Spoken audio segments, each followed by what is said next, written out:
Chapter 1843. So, my first opponent is the disciple of Master Crassus, a 3-year-old child. Harvey looked at the little girl who had jumped off the stage and was approaching him. Her 2 little braids swayed up and down, and her adorable appearance, coupled with her delicate face, had already won her countless fans along the way. Harvey subconsciously took a step back with an embarrassed expression. He even wanted to yell, "Don't come over here."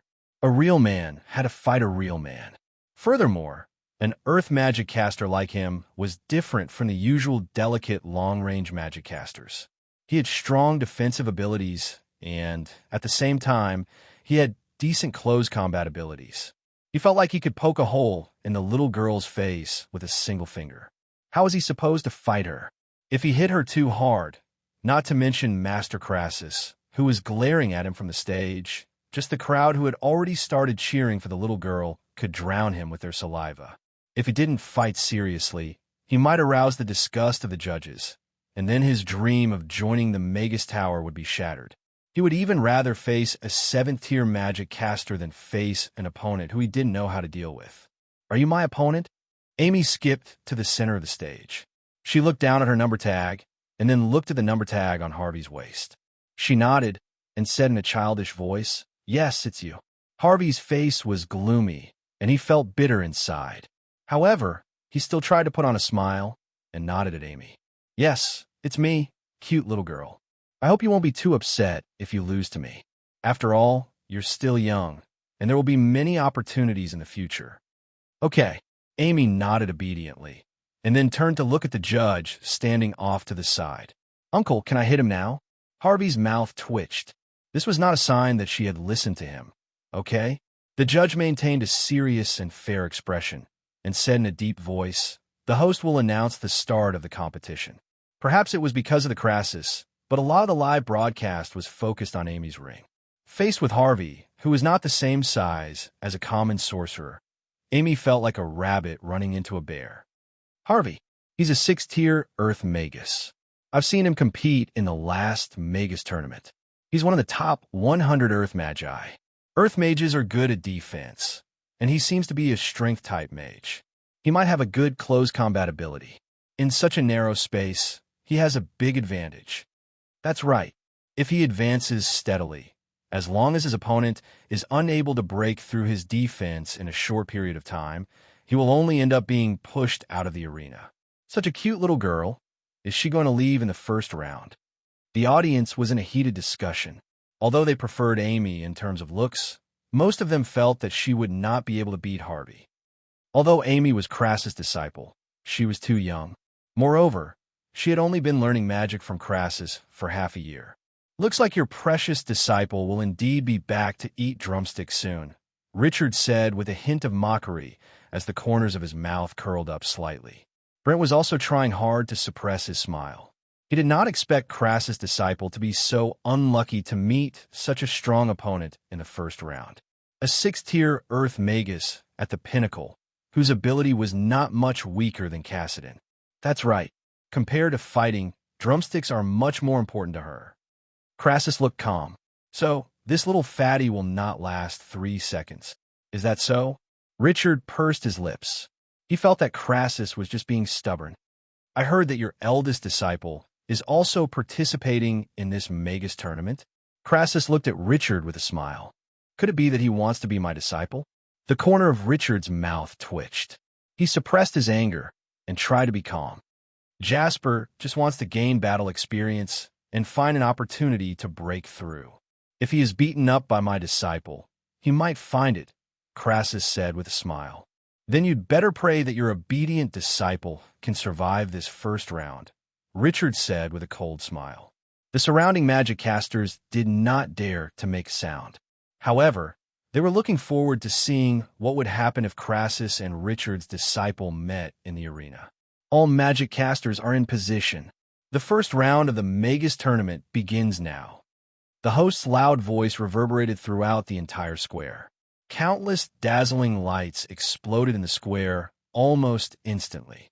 All kinds of magic spells were unleashed in the various arenas. The battle had already begun. Then let's just symbolically resist for a while. and then gently throw this little fellow out. Harvey twisted his neck and stared at Amy. He was determined to make it to the top 64 this time. This was just an insignificant obstacle. Compared to joining the Magus Tower, bullying little kids was just a small matter. He just needed to be a little gentlemanly. "Uncle Fatty, I'm coming." Amy held her magic caster staff and looked at Harvey eagerly. "Come on." Harvey's face twitched.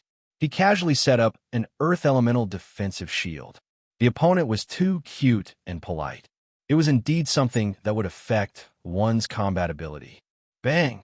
There was a loud explosion. The ground under Amy's feet sank half a foot, and cracks spread out in all directions like a spiderweb. Amy's small figure shot towards Harvey like a sharp arrow. She was so fast that only a red afterimage could be seen. What a fast speed!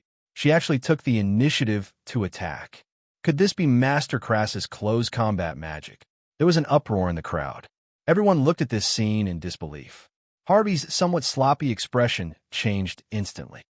He looked at the small figure that had turned into a stream of light and was rushing towards him in disbelief.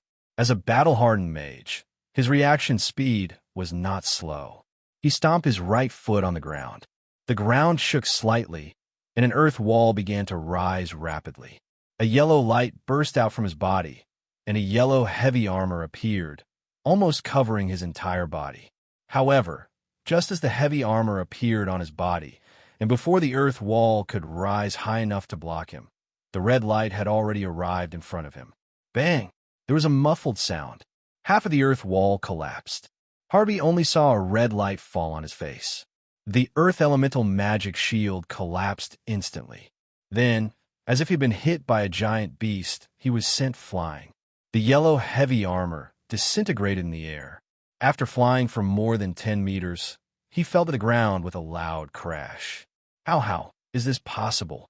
Harvey supported himself with one hand on the ground and tried to get up. He looked at Amy, who was standing where he was originally standing.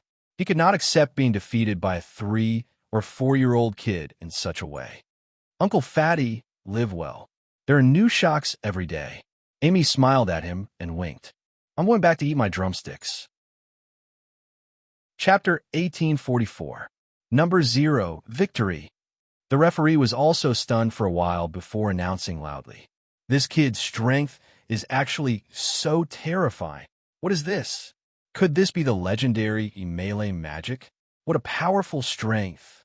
She actually sent such a big magic caster flying with a single blow. After a moment of silence, there was an uproar. No one expected the situation to change so quickly. The host had just announced the start of the competition, and there were even some magic casters channeling their magic, and the battle here had already ended.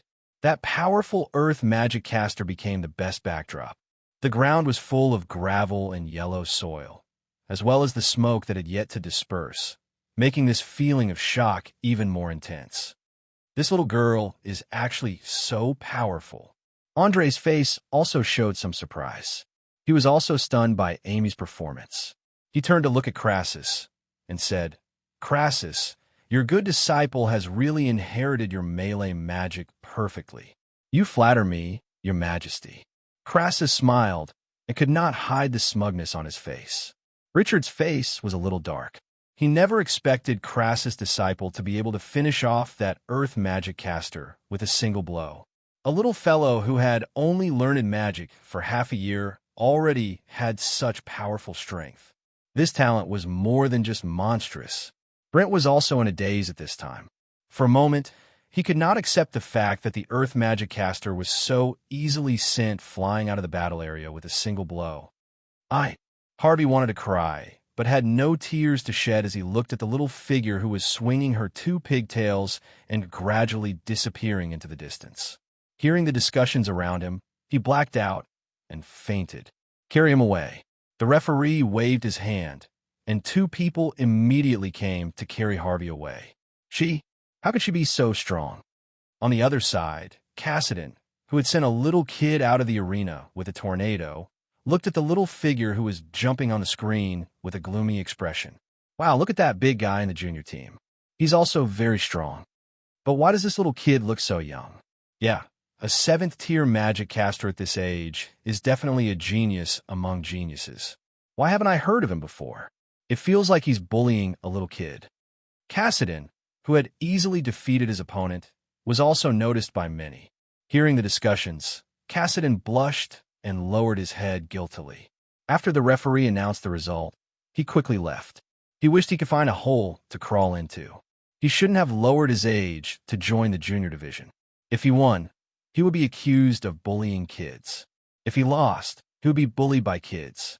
Amy skipped back to the stage and picked up the wet handkerchief on the table to wipe her hands. Then, she picked up her chicken drumstick and took a bite. A satisfied smile immediately appeared on her face. Sure enough, it's still warm. Andre looked at Amy and said with a hearty smile, "Give her another 10 drumsticks." "Really?" Amy's eyes lit up, and she thanked him. "Thank you. Little Amy, well done." Crassus was also smiling as he looked at Amy. His precious disciple had given him a lot of face today. She had also given those who doubted melee magic a resounding slap in the face. Once upon a time, many people were pessimistic about melee magic. They thought that he was the only one in the world who could exert the combat power of melee magic, and he could only do so with the help of powerful magic. However, Amy was different. She was just a mage who had only been cultivating for half a year. She did not have a huge amount of magic power to support her, nor did she have a top-notch strength enhancement. Her previous attack had shown her precise control of magic and amazing combat skills. It seemed like an ordinary attack, but her grasp of timing and choice of angle were extremely ingenious. This actually surprised Crassus a little. His combat style was bold and open. To put it bluntly, it was to break through all spells with brute force. There was not much technique to speak of. He relied on the instantaneous explosion of magic in melee combat to make his opponent unable to resist. On the other hand, Amy was like a swordsman with exquisite swordsmanship. She could catch the opponent's weakness in battle and then deliver a fatal blow. This was something he could not teach Amy. Could it be this is talent? Crassus beamed. He felt more and more that his disciple was a treasure. His luck was really too good. Little Amy. Vanessa looked at Amy with a smile. "Here, take one." Amy, who had just received 10 drumsticks, generously picked up a drumstick and handed it to Vanessa. Her clean and clear gaze made Vanessa feel a little embarrassed. However, when her gaze fell on the oily drumstick, which was emitting hot steam and an enticing aroma, her throat involuntarily moved. "Eat it. You loved drumsticks the most when you were little." Andre looked at Vanessa with a doting smile. "Then I won't stand on ceremony." Vanessa's eyes lit up. She took the drumstick from Amy and took a small bite. Her eyes immediately curved into crescents. Not all battles between magic casters could be resolved as neatly as Amy. This was especially true for those who didn't have strong attack power but only knew how to defend. Battles between rookies would become especially difficult. Unless one side ran out of magic power, the battle would be very difficult to end. The start of the second round depended on how long it took for the last person in the first round to finish their battle. Those who could finish their battle quickly would have more time to rest. Those who barely made it to the next round after exhausting all their energy would have no time to rest before they had to battle the next magic caster. Survival of the fittest. This was the cruel reality of the Magic Caster Tournament. The Magic Caster Tournament was not only for the Empire to select and nurture talents, but also for the Magus Tower to earn 3 years' worth of operating funds. Tickets were required to enter the tournament. It was said that a VIP seat that allowed one to directly watch the battles cost tens of thousands of copper coins. And the seats before tomorrow's finals could be sold for hundreds of thousands of copper coins each. Apart from that, there was also a real-time betting program that went along with the tournament. This was also an important source of income for the Magus Tower. After all, this was a top-level tournament that was held once every 3 years. Furthermore, there was the possibility of witnessing history and legends.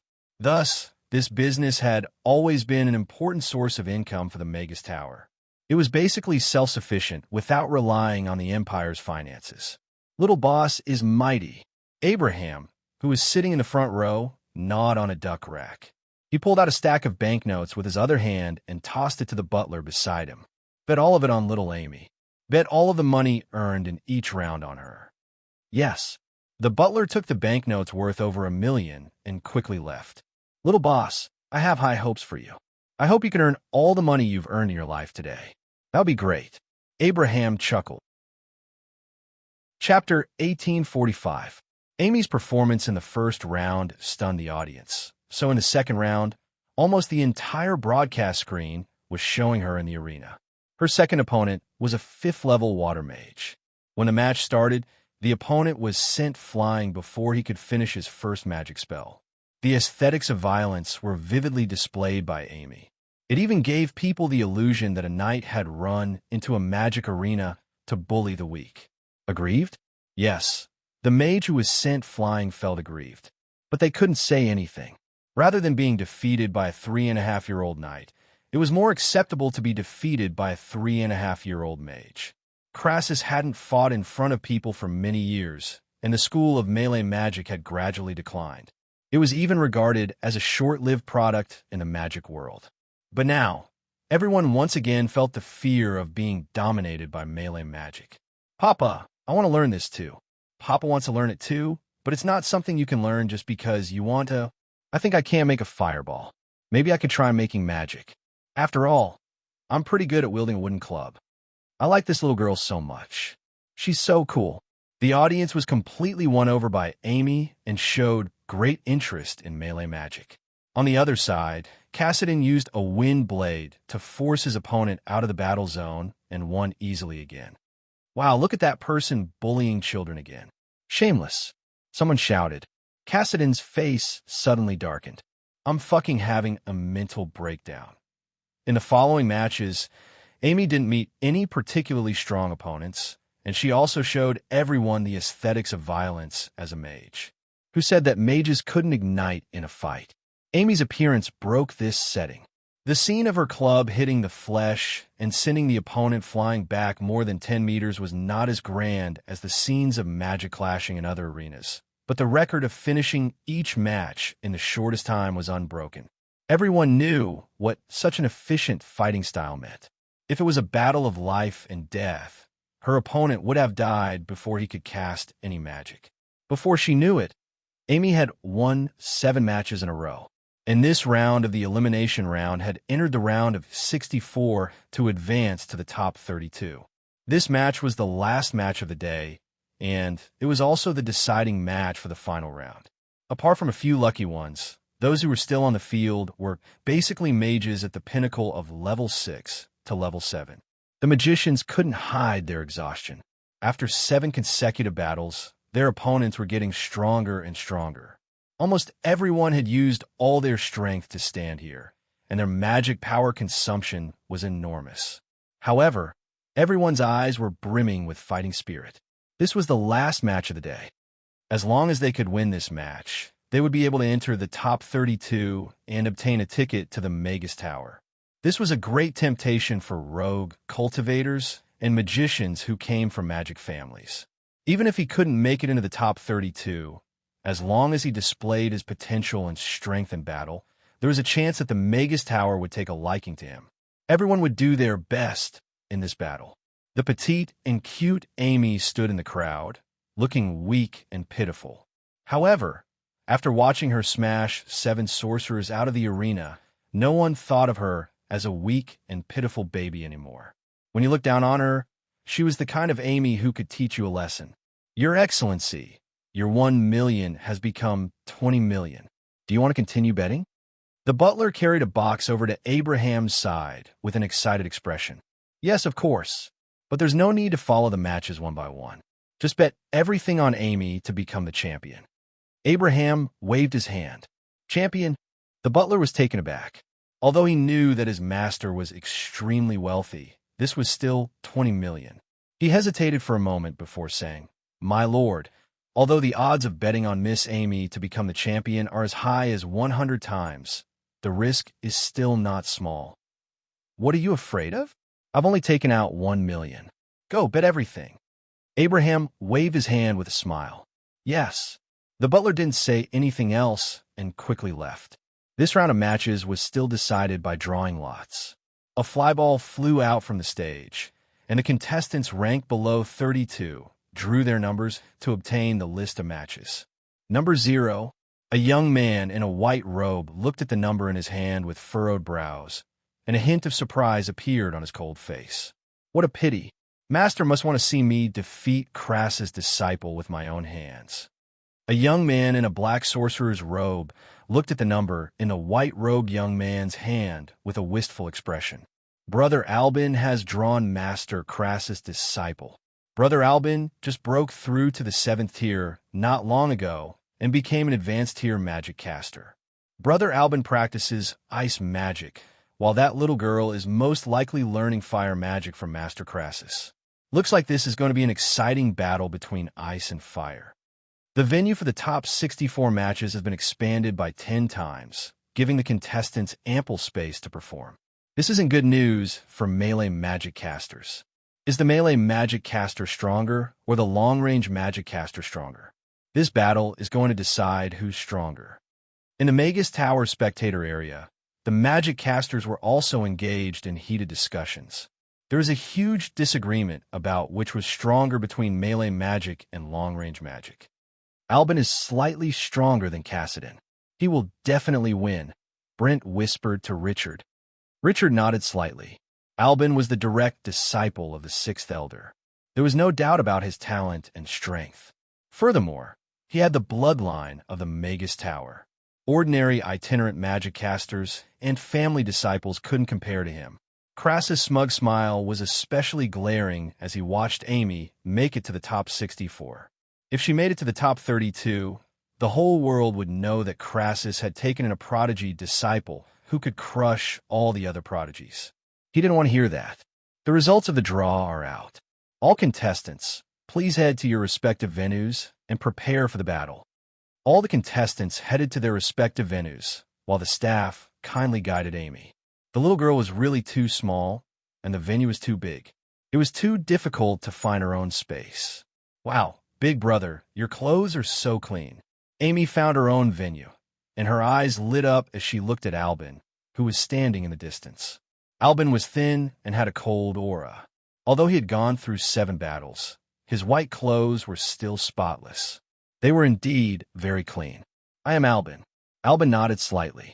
Although his opponent was a little girl, he still maintained his politeness. Net. Apex. Chapter 1846.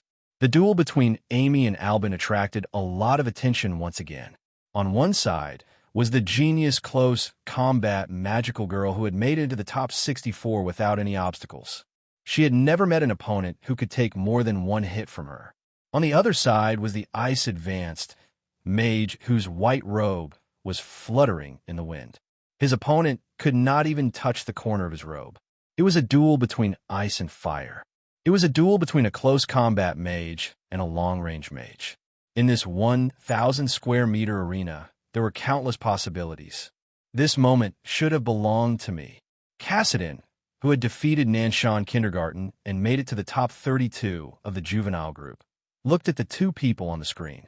He almost ground his teeth to pieces. If he had not been demoted, he would have been one of the 64 people and advanced to the top 32 under everyone's eyes. He would not have been accused of bullying children. Your disciple is also a level 7 mage? Andre asked curiously as he looked at the calm Crassus. The ministers and mages on the high platform also looked at Crassus.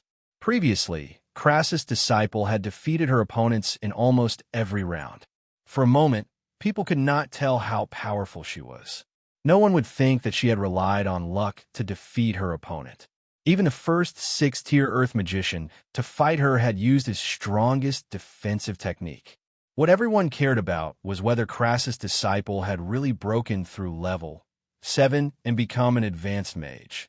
If that was the case, then she would become the youngest high-level magician in history. My disciple has not broken through the shackles of level 7. Crassus smiled and shook his head. Everyone was secretly relieved, especially the mages from the Mage Tower. But it should be soon, Crassus said slowly. The mages from the Mage Tower changed their expressions. They could already imagine that the younger generation of mages who had been suppressed by Irina for more than 10 years would fall into the era of another genius. This terrible cycle had turned from an elf to a half-elf. Realms are just artificial things. I have always disagreed with using realms as the only standard for strength. An ordinary person standing behind a mage can also kill him with a kitchen knife, Crassus continued. Everyone had different expressions on their faces. They all had different thoughts about what Crassus had said, but none of them said anything. While the big shots were talking on the high platform, the host announced the start of the final round. Albin raised his staff and quickly chanted a spell. Ice elements quickly gathered around him. Frost appeared under his feet and quickly spread in all directions. 3 ice walls quickly formed in front of him, blocking him from Amy. He had obviously learned from the experience of the magicians who had been instantly killed by Amy. He immediately set up a defensive line to stop Amy from approaching so that he could have enough time to cast a higher-level spell. An instantaneous ice wall, as expected of a high-grade magician nurtured by the Magus Tower. That little girl won't be able to get close quickly now. Once she breaks through the 3 ice walls, she'll definitely be greeted with a high-ranked spell. Is this the end of the legend? The atmosphere in the studio suddenly became tense. Many of the audience members who had already become Amy's fans started to worry. What a textbook response. As expected of Senior Albin, a melee magician who can't get close is no different from a spearman who only knows how to wield a spear. Yeah, when Master Crassus fought against giant dragons, he often used fireballs to intimidate them. Melee magic still needs to be paired with long-range magic to be a powerful force in battle. The discussion in the Magus Tower was more in-depth, but in general, they were not optimistic about Amy's chances of winning. Ice. Amy looked at the 3 ice walls that had suddenly appeared in Albin, who was condensing a high-ranked ice spell, and her eyes lit up. I can do that too. Albin and the audience were slightly taken aback. Then, their eyes widened as they stared at the ice spear that was slowly condensing in Amy's hand. It was a 2-meter-long ice spear. The tip of the spear shone brightly under the sunlight. An icy aura surrounded the ice spear, and the active ice elements were almost visible to the naked eye. Such a slender ice spear was held in Amy's hand, but it didn't feel out of place at all. Instead, it felt very compatible. Windfire wheels. Amy suddenly yelled. 2 spinning fireballs appeared beneath her feet, lifting her 1 meter off the ground. The magician's cape flapped loudly, and the wind-fire wheels beneath his feet spun rapidly. The ice spear in his hand was extremely sharp. At this moment, Amy looked very valiant. Rocket spear. Shatter.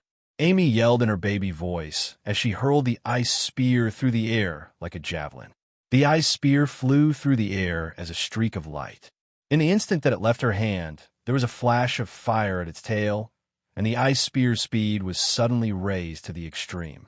Icy aura surrounded the ice spear like 2 ice dragons, protecting it as it hurtled toward Albin, who was hiding behind the 3 ice walls. This was a battle of ice against ice. The ice spear was extremely fast, spanning a distance of several dozen meters, engulfing the icy aura between heaven and earth along the way, and becoming more and more powerful. On the other side, there were 3 walls of ice that were around half a meter thick in front of Albin, and he was still rapidly chanting a spell mantra. Boundless frost energy converged toward the tip of his wand, and he only needed a little more time to complete this high-tier spell. However, he was still too late. The 3 thick ice walls were like bubbles in front of that ice wall, and they shattered upon contact. Amidst the flying ice shards, a sharp light pierced directly toward Albin's glabella. Albin's expression changed drastically. A bone-piercing chill enshrouded his entire body. He knew that there was no way for him to evade. All of the spectators' mouths gaped open, and some of them even closed their eyes in fear. Right at this moment, an ice shield suddenly appeared in front of Albin. Ding! The ice spear crashed into the ice shield with a crisp clang, and the ice shield was only broken into several pieces after a hole was punched into it. Albin was also taken aback by the sight of the ice shield in front of him. Only then did he realize that the high-rank spell that he was about to complete had failed in that instant. He reflexively erected another ice wall in front of him. Amy looked at the shattered ice spear and then at Albin. A hint of confusion appeared on her face, and she pulled out another ice spear. Albin, you've lost. On the platform, a magic caster in a white robe stood up and yelled in a cold voice. Albin turned toward the platform upon hearing this, and only then did he realize where the ice shield had come from. He withdrew the ice wall in embarrassment and exited the battle area with a blush on his face. He cupped his hands in a salute toward Amy and said, "I've lost. You're too kind." Amy also cupped her hands in a salute toward Albin. She was still a little confused as to how she had won. Chapter 1847. The venue was silent. The audience had yet to recover from the shocking scene. Number 0 wins. The referee reacted quickly. After confirming that Albin had left the battle area, he immediately announced the result of the match. So she defeated a 7th-tier ice magic caster with ice magic. Is that hardcore spear soldier? That's ridiculous. Was it a close-range spell or a long-range spell? This is the first time I've seen a manually triggered long-range spell. Wasn't it the 6th Elder who stopped the battle? If it wasn't for that ice shield, the consequences would be unimaginable. If I remember correctly, she's not only Master Crassus' disciple, but she's also the disciple of Master Julian, the Lord of Ice, Hiss, a dual-element ice and fire magic caster, a combination of long-range and close-range spells. The Magus Tower spectator stands were in an uproar. All the magic casters looked at Amy in disbelief. The way this battle ended had once again subverted their understanding and imagination of magic. Isn't that too fierce? A 3-year-old high-level magic caster. I think the world has gone crazy. She looks so cute when she's cupping her hands. I'm dead. The spectator stands were also in an uproar. However, compared to the Magus Tower's magic casters who had their worldview refreshed, their emotions were more direct. High-level magic casters had a very high status in the hearts of ordinary people. They were the most powerful magic casters. However, Amy had just defeated a high-level ice magic caster with an ice spear and forced the Elder on the spectator stands to intervene. It was truly shocking that such a small body could erupt with such terrifying power. The spectators on the spectator stands were also shocked. Amy's spear was not only confusing to the Magus Tower's students, but also to the Magus Tower's bigwigs in the spectator stands. The 6th Elder bowed in the direction of Crassus and said, "Master, the situation was unexpected. I recklessly interfered with the duel. Please don't blame me. It's fine." Crassus waved his hand nonchalantly with a smile. This year's Magic Caster Tournament was indeed very interesting. "Master, may I ask if that little girl used a close-range or long-range magic spell?" Brent couldn't help but ask. Even a 7th-tier magic caster had been reduced to a mere stepping stone for her. He was simply unable to remain calm. Andre also looked at Crassus curiously. This disciple of Crassus had indeed given him quite a pleasant surprise today. "I didn't teach Amy this. She invented it herself. She's the only one in the world who can combine ice and fire." Crassus shook his head and looked at Amy lovingly. No one else can do the same thing. Everyone subconsciously swallowed their saliva. What kind of monstrous genius was this? At such a young age, he was already a magician who cultivated both ice and fire. Moreover, he was able to use 2 completely incompatible magics to create a new one, and use it to defeat an enemy who was above his level. "Can I go now?" Amy asked the referee. "Yes." The referee nodded and looked at Amy. Even his voice subconsciously softened a little. "Thank you." A smile bloomed on Amy's face. She skipped through the areas where intense battles were still taking place and returned to the platform. The camera followed her all the way back to the platform before reluctantly switching to another area where intense battles were taking place. "I feel that the young man who switched to the camera has also become Amy's fan," someone said softly. "How is this possible?" Cassidon's eyes widened as he looked in the direction of the platform in disbelief. He couldn't believe the shot that Amy had thrown out just now. Even he didn't dare to say that he could defeat the personal disciple of a 7th-tier Magus Tower Elder. A 3 or 4-year-old little girl was killing everyone in the Magus group, while he was bullying little kids in the junior group. This contrast was too stark. It made him feel as if his face was being rubbed against the ground. His face hurt. The last round of battles was especially difficult. After 7 rounds of fierce battles, the magic power and physical strength of all the magic casters had reached their limits. Most of them were fighting with their willpower. However, there are also a few rather exciting battles. It was rare to see magic exchanges between 7th-tier magic casters. Ding! A crisp sound reverberated throughout the square. The curtains fell on the last battle. The list of the top 32 was also released. Number 0, Amy, was ranked first. This young contestant, who wasn't thought highly of at the beginning, became the most popular contestant on the first day of the Magus tournament with a series of instant victories. The other contestant with such an achievement was the personal disciple of the Magus Tower's president, Jasper.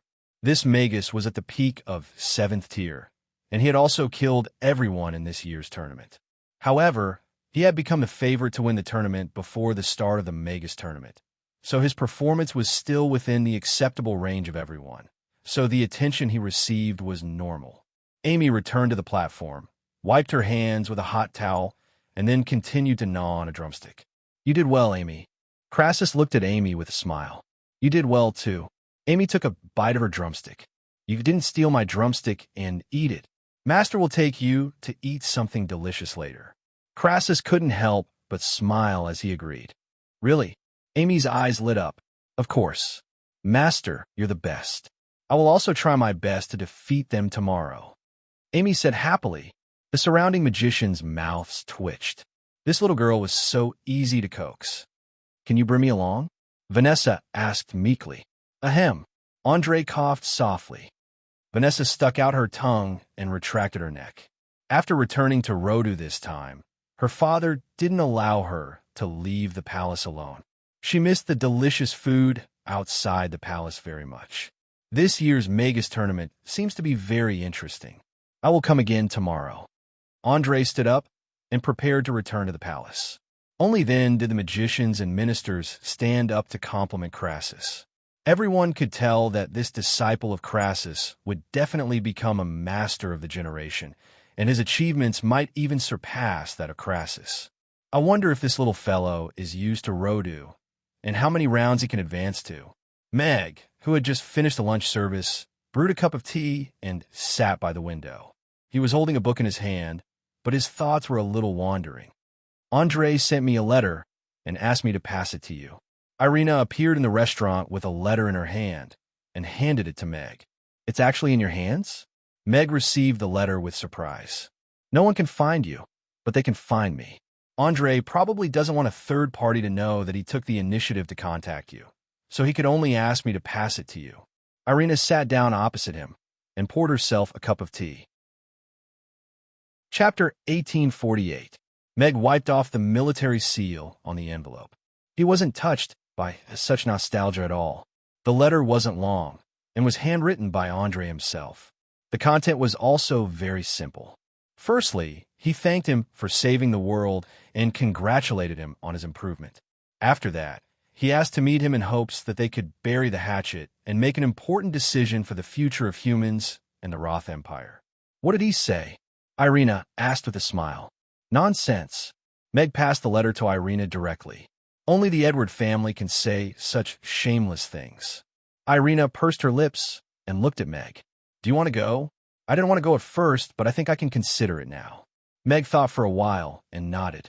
"We need world peace, while Andre wants to rule this world. The two are at odds with each other, but if we can't sit down and talk, I'm afraid we won't be able to reach a consensus during the peace talks in a few days." "What do you want to talk to him about? Let him embrace peace?" "I'm afraid he's not that kind of person." "No, I just want to let him know that I'm really strong now. If he sends most of his powerhouses out to start a war, I can kill him. If he keeps his powerhouses by his side to protect the royal family, then the Roth Empire will have no chance of winning." Meg smiled. "Then, why don't we go together? I like to see you boast." Irina's eyes lit up. I'm very strong too, and we'll be even stronger together. That's a good suggestion. Meg nodded. If they boasted together, it would naturally be twice as effective. How was your talk with Helena yesterday? It failed. She's still stubborn and refuses to change the current system. Abolishing the family system is my bottom line. Since she's not willing to change, then there's nothing to talk about. Irina shook her head and smiled.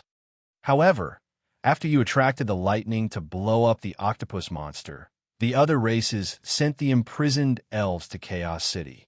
Most of them took the initiative to join the Night Elves. As of today, there are close to 10,000 of them. Are you going to arm them and completely liberate the Wind Forest? No. After living in Chaos City for a while, I changed my mind. A smile appeared on Irina's face as she said, most of the elves who came to Chaos City with me were slaves and servants in the past. Their powers and aptitude are limited, and even if they were to train diligently, it would be very difficult for them to become powerful combatants. Since I wanted to give them a life of equality, love, and freedom, they could also get that in Chaos City. It was just that they would have to earn money through their own labor to buy the things they needed. The existence of the Night Elves is like a crack in the Wind Forest. The foundation at the bottom of the hierarchy that has been solidifying for hundreds of years has been dug out. It only takes some time for a qualitative change to appear. Meg seriously thought about Irina's words for a while and looked at Irina with appreciation. Very good. There are not many people who could live a clear life and know what they wanted and what others wanted. Of course, this doesn't mean that I won't do anything. I will become the sharpest knife and widen that crack slowly until it swallows all those stubborn fellows. Irina clenched her fists. Meg's smile became even brighter. She was indeed the woman he fell in love with. I heard that a woman came to have tea with you this morning. Irina placed the letter in her hand on the table and looked at Meg with a smile. Is she sitting where I am sitting right now? Meg's smile gradually froze. Although Irina's smile was still moving, it seemed to be hiding a sharp knife. Ah, you're talking about Teacher Luna, right? She's Amy's teacher. She came this morning to talk to me about the foundation. Meg's smile quickly returned to normal.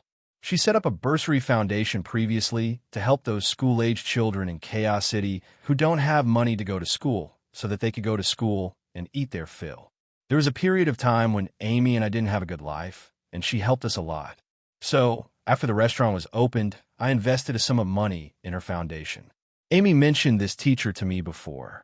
Irina nodded thoughtfully and said, then I'll pay her a visit when I have time and thank her for taking care of Amy. Meg secretly sized up Irina. He couldn't tell if she really wanted to thank Teacher Luna or if she just wanted to declare her ownership. However, he still said, up to you. Oh yes, I saw the Buffett family's hill today, Irina suddenly said. What's up with her again? Meg's heart skipped a beat, and then he realized that he seemed to be a little oversensitive.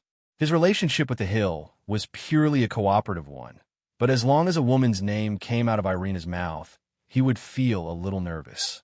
She came to talk to me about a collaboration. She wants to recruit a batch of technical staff from the Night Elves to operate the steam engine. Irina proudly said, you know that elves have always been very good at learning.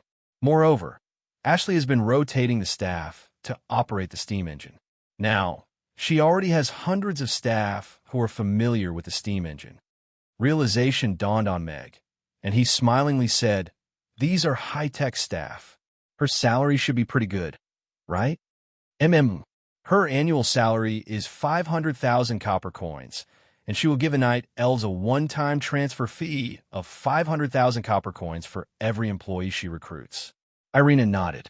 Why don't we open a training school? I was thinking the same thing. It was actually not very difficult to operate the steam engine. However, the hill should be in urgent need of a batch of skilled workers and high-quality elves, so she offered a high price. Irina had already agreed to work with her. The first batch of 10 elven operators had already signed the contract and were ready to head to the base on the hill. The annual salary of 500,000 copper coins was much higher than the textile factory. This was the highest salary that the Night Elves could get in Chaos City. Irina did not hinder the development of the elves. Instead, She encouraged them to slowly integrate into Chaos City and become a real Chaos City resident. What ranking do you think Amy will get in the Magic Caster tournament this time? Irina asked Meg with a smile. I remember you were the champion of the Magic Caster tournament when you were 16. Meg thought for a while. Amy is only 4 years old. Isn't it a little too much for her to get into the top 32? She's her daughter. Even if she gets the championship, it's not too much at all, Irina said matter-of-factly. No pop-up window. Chapter 1849. Little Amy, is the barbecue good? It's delicious, but it's still not as good as my father's barbecue, Amy said with a nod as she chewed on a lamb chop. That's true. Mr. Mack's cooking is indeed unrivaled. Crassus smiled as he looked at Amy with a doting expression. Master, are you happy about something? Amy asked the smiling Crassus after finishing a lamb chop. The smile on her master's face hadn't faltered since the end of the competition. Little Amy won 8 matches in a row. Of course I'm happy about that. Crassus nodded with a smile. He enjoyed the envious gazes of his old friends, especially Richard's dark expression. It was even more satisfying than winning 8 matches himself. Then I'll win 8 more matches tomorrow to make you happy, Amy mumbled as she took a bite of the lamb chop. Crassus chuckled. Sure, but there are only 5 matches left tomorrow. If little Amy can win all of them, then she'll be the champion. He actually didn't expect Amy to win the championship. For a 4-year-old child who had only studied magic for half a year, this was already an extremely heaven-defying achievement. It was enough to make her famous in the magic world. Amy hadn't broken through to the 7th tier yet, so she could rely on the explosive power of her melee magic and the ability to end battles quickly to save a lot of energy and magic power. However, after entering the top 32, almost all of her opponents would be at the 7th tier, and they would all be wary of Amy's melee magic, so the battles would become much more difficult. Some of them were even at the pinnacle of the 7th tier, and their magic power and battle experience far exceeded that of Amy's, so it would be very difficult for Amy to defeat them. All right, then I'll win 5 matches. Amy nodded nonchalantly before continuing to gnaw on her bone. Today's debate topic is, which is more powerful, melee magic or long-range magic? Now, both sides of the debate, please get ready. Side 1, please get ready. Today's research topic is, what is the best age to practice magic? Today's discussion, how to steal that cute magician. Today's Magic Caster tournament had attracted a lot of attention in the Magus Tower. Amy, who had won 8 matches in a row and defeated Albin to enter the top 32, had participated in the Magus tournament at the age of 4 and had won the title of the only disciple of Crassus and Julian. In the end, she defeated all her opponents and became the hot topic of many debate associations and research societies. It had always been this way to take advantage of the situation. Of course, there are also some strange things mixed in. This disciple of Crassus is indeed a rare genius. I'm afraid this Magic Caster conference will be her personal show. Richard tapped his finger on the stone table with a gloomy expression. Brent sat off to the side and cast a surreptitious glance at Richard, not daring to say anything. Master, if I meet her tomorrow, I will make sure she is eliminated pathetically and make them lose face, the tall and thin young man standing at the side said in a low voice. You winning against him is within everyone's expectations. If you lose, then the ones who will lose face will be us master and disciple. Richard glanced at him with a deep gaze. Yes, the young man's expression turned serious.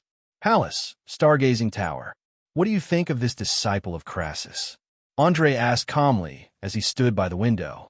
To be able to make Crassus and Julian put aside their old grudges and accept her as their disciple, this girl must be a rare genius. Watching her battle today, her melee skills are more exquisite and ingenious than Crassus, and she has an extraordinary talent in grasping the timing of a battle, being able to combine ice and fire into a new fighting style. I have never heard of such talent and ability.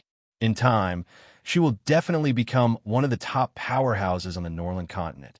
An old official behind Andre replied respectfully. Andre's eyes lit up upon hearing that.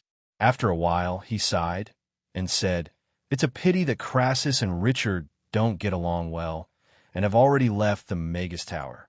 Julian has also never interacted with me. It won't be easy to make their disciple submit to the Roth Empire and work for me. Your Majesty, do you still remember the chef from Chaos City that you rewarded during your birthday banquet?" That official asked. "I know him." Andre nodded. After Vanessa came back, she couldn't stop talking about Chaos City. Two of her sentences were about Mamie's, and one of them was about that chef. Crassus' disciple is his daughter.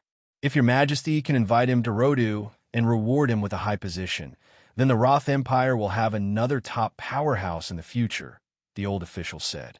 "But I had promised him the position of the deputy manager of the Imperial Kitchen that day, but he refused.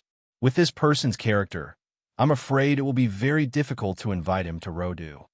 Andre frowned. "Your Majesty, the deputy manager of the Imperial Kitchen is just a deputy position with no real power. His official rank is not high, and there are many things to do in the palace. He might not like it very much. If you can reward him with a noble title and land, and make him a noble, I'm afraid he won't be able to reject it," the old official continued. "That's a brilliant plan." Andre's eyes lit up, and he turned to look at that old official. "Draw my decree. I want him to be a viscount, and ask him to come to Chaos City to receive his reward and go to his fief." After the dinner service ended, Meg wasn't in a hurry to let everyone leave. Instead, he arranged the various arrangements for tomorrow's food banquet. As a promotional event for the octopus tentacles, how to achieve the best drainage effect in a short day was the most important thing tomorrow. "We won't set up seats tomorrow, so there's no need to serve the dishes and wash the plates. I only need 2 people to help me with the packing and the cashier. The rest of you will be in charge of selling the octopus tentacles. The small octopus tentacles are limited to 1 caddy. The large octopus tentacles are limited to 2 strands per person, and the large octopus tentacles are limited to 1 strand per person." Meg looked at everyone who was listening to him attentively with their little booklets in their hands, and said, "Tomorrow, we won't rely on the octopus tentacles to make money. Instead, we'll let the customers have a taste of the fresh octopus tentacles and help the octopus tentacles shop attract customers." Although they didn't quite understand why Meg suddenly wanted to open a shop that sold octopus, everyone still nodded in agreement. The purpose of opening Mamie's isn't actually to make money. Meg looked at everyone with a smile. "Actually, I'm not interested in money. I just want more people to be able to taste delicious food and feel the beauty of the world. However, my power alone is ultimately limited, so I'll open up the recipe so that everyone can learn how to make octopus tentacles into delicious food. I'll let it appear on more tables and become a home-cooked dish that everyone can make and most people can afford to eat. This is the reason why I'm opening a seafood shop." The ladies looked at Meg with much brighter eyes. He seemed to be glowing with idealism. Hypocritical man. A line of words quickly floated past Meg's mind. Chapter 1850. To the residents of Chaos City, the Delicacy Conference was an annual gourmet feast. To the food and beverage industry, it was a promotional event and a chance for their own restaurants to rise. More than 100,000 people, and those were people who had the ability to consume, could easily make a small restaurant or even a small stall popular. Such things had happened from time to time at previous gourmet conferences, and this had also become the driving force for all the businesses to participate in the Delicacy Conference. The Food Association had screened the participating businesses for 3 months and eliminated those customers whose hygiene and ingredients did not meet the standards. They wanted to protect the customers' interests to the greatest extent so that they could enjoy the Delicacy Conference. The sky had just brightened, and the Aiden Square's Delicacy Conference was already very lively. The businesses were dragging all kinds of equipment and ingredients into the venue, cutting them and waiting. The bosses were loudly instructing their employees to arrange the things neatly, so that they could give the customers the best experience when the exhibition area opened. "Boss, whose booth is that? It's such a good location and such a big venue. Why hasn't anyone come to set it up yet? Didn't you see the big signboard? Mamie's. I heard that the president of the Food Association invited her personally, and even advertised her at all the entrances. I think it's just that. Boss, are you jealous? Meow. I am jealous. Mamie's booth was located at the biggest entrance of the venue. It would take in the largest number of people at the delicacy conference. The stage for the event was not far away, and it was said that there would be a few performances of varying sizes every day. If they could rent this spot, many bosses would be willing to pay a high price. However, as the face of the delicacy conference, this spot had always been designated by the Food Association. In the past few years, it had been Dukas Restaurant. Today it was Mamie's, and Dukas Restaurant stall was moved back by one spot. To the food and beverage industry, this change was foreseeable. Although Mamie's had only been open for half a year, dominating the Aiden Square's delicious cuisine rankings had become the norm. Moreover, she was a regular on all the major gourmet magazines. Many customers came just to have a taste. A restaurant like this was unimaginable in Chaos City in the past. Some of the businesses who were originally unconvinced all shut their mouths after going to Mamie's to try it. Some even became fans. Although they were jealous, most of the merchants were convinced that the Food Association had placed Mamie's in the center position. Moreover, there were quite a number of people who were close to this stall. They had already begun to place their hopes on being able to get some benefits from this big brother. No, I can't take this lying down. It's one thing to change our fixed position, but why should they occupy two stalls? Our Dukas restaurant is one of the oldest restaurants in Chaos City. We have enjoyed a good reputation in Chaos City for so many years. Robert is not giving us any face at all. Manager Alva gritted his teeth as he looked at the two empty stalls. The employees who were cutting the ingredients looked at each other and didn't dare to speak. Head chef Beat stood beside the oven and carefully adjusted the angle and position of the oven. Beat, what are the chances that your new flavor of roast pig will be able to defeat him? Alvar walked over to Beat's side and asked in a hushed voice. Beat looked at him and thought for a moment before saying, 50%. So low. Alva's brows furrowed. Ever since Mamie's rose to prominence, Dukas Restaurant had fallen from its position as the top restaurant in Chaos City. Initially, he had wanted to raise the price of Mamie's dishes because of how expensive they were. However, that led to the loss of regular customers, and many of them directly flocked to Mamie's.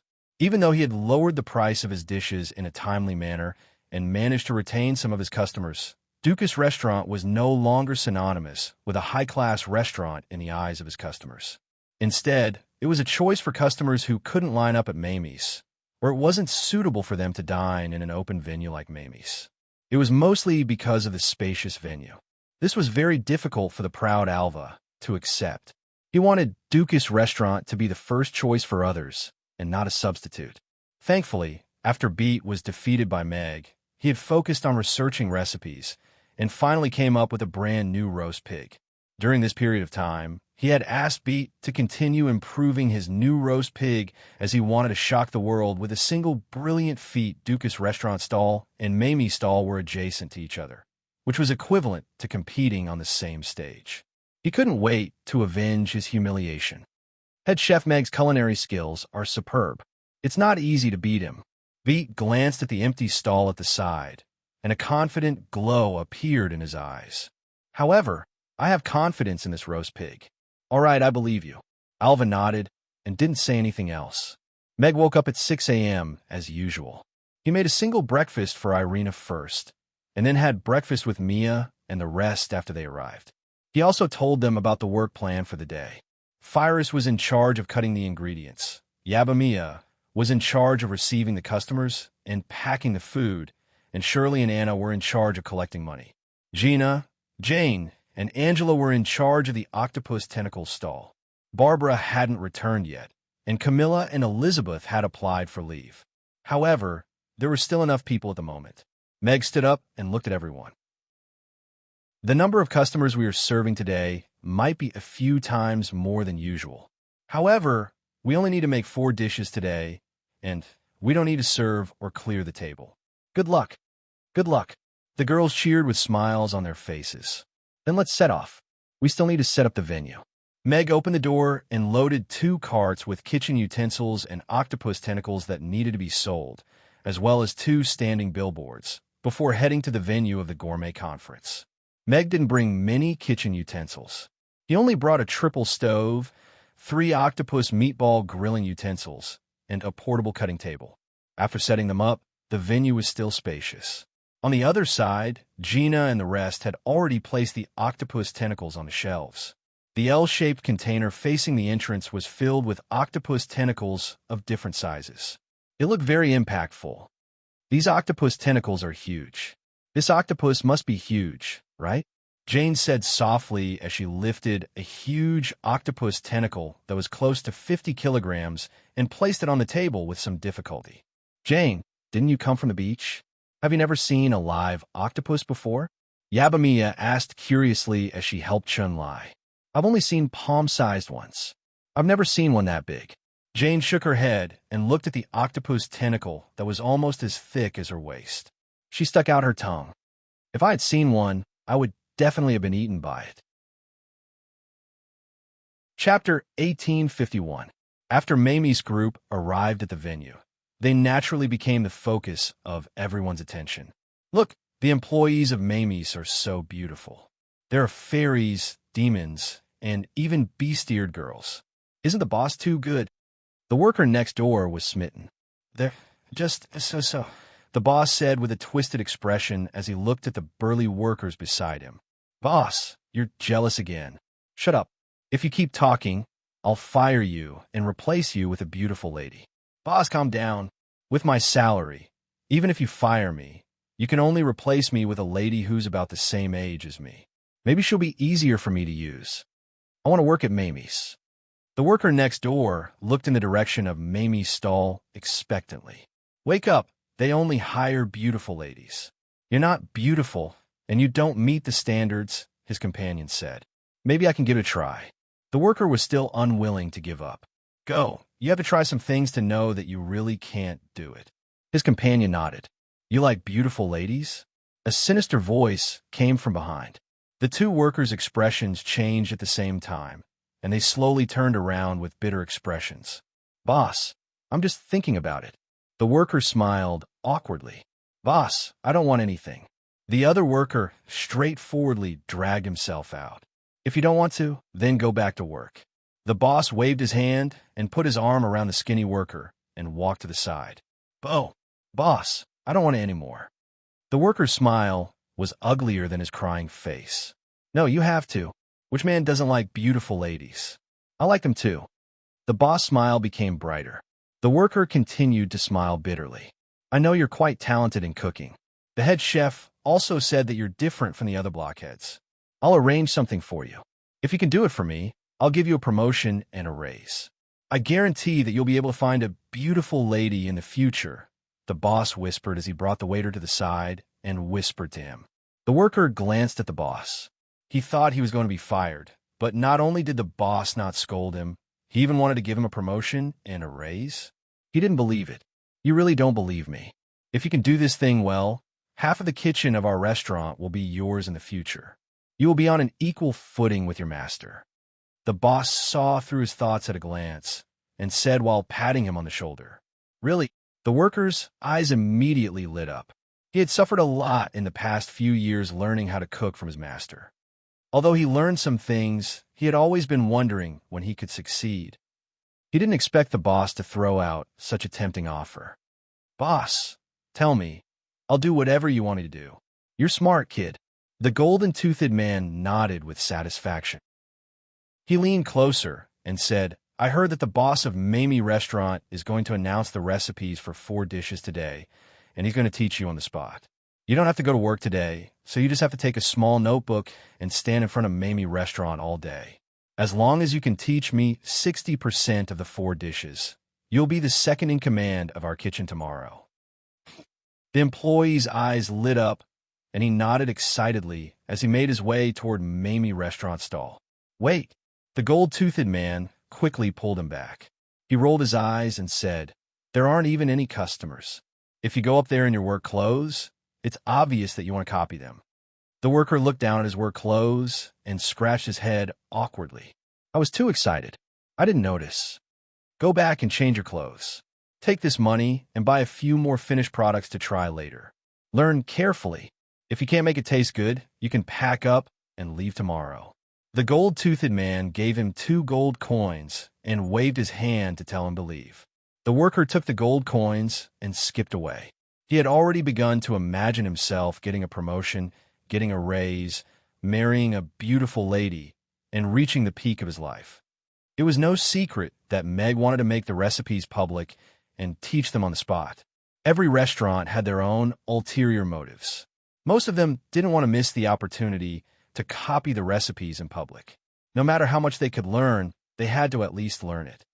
What's that stall over there? It's so densely packed. It looks quite scary. I think it's octopus tentacles. I heard that 2 days ago, Mr. Mac launched a new dish using octopus tentacles as the main ingredient. The response was quite good.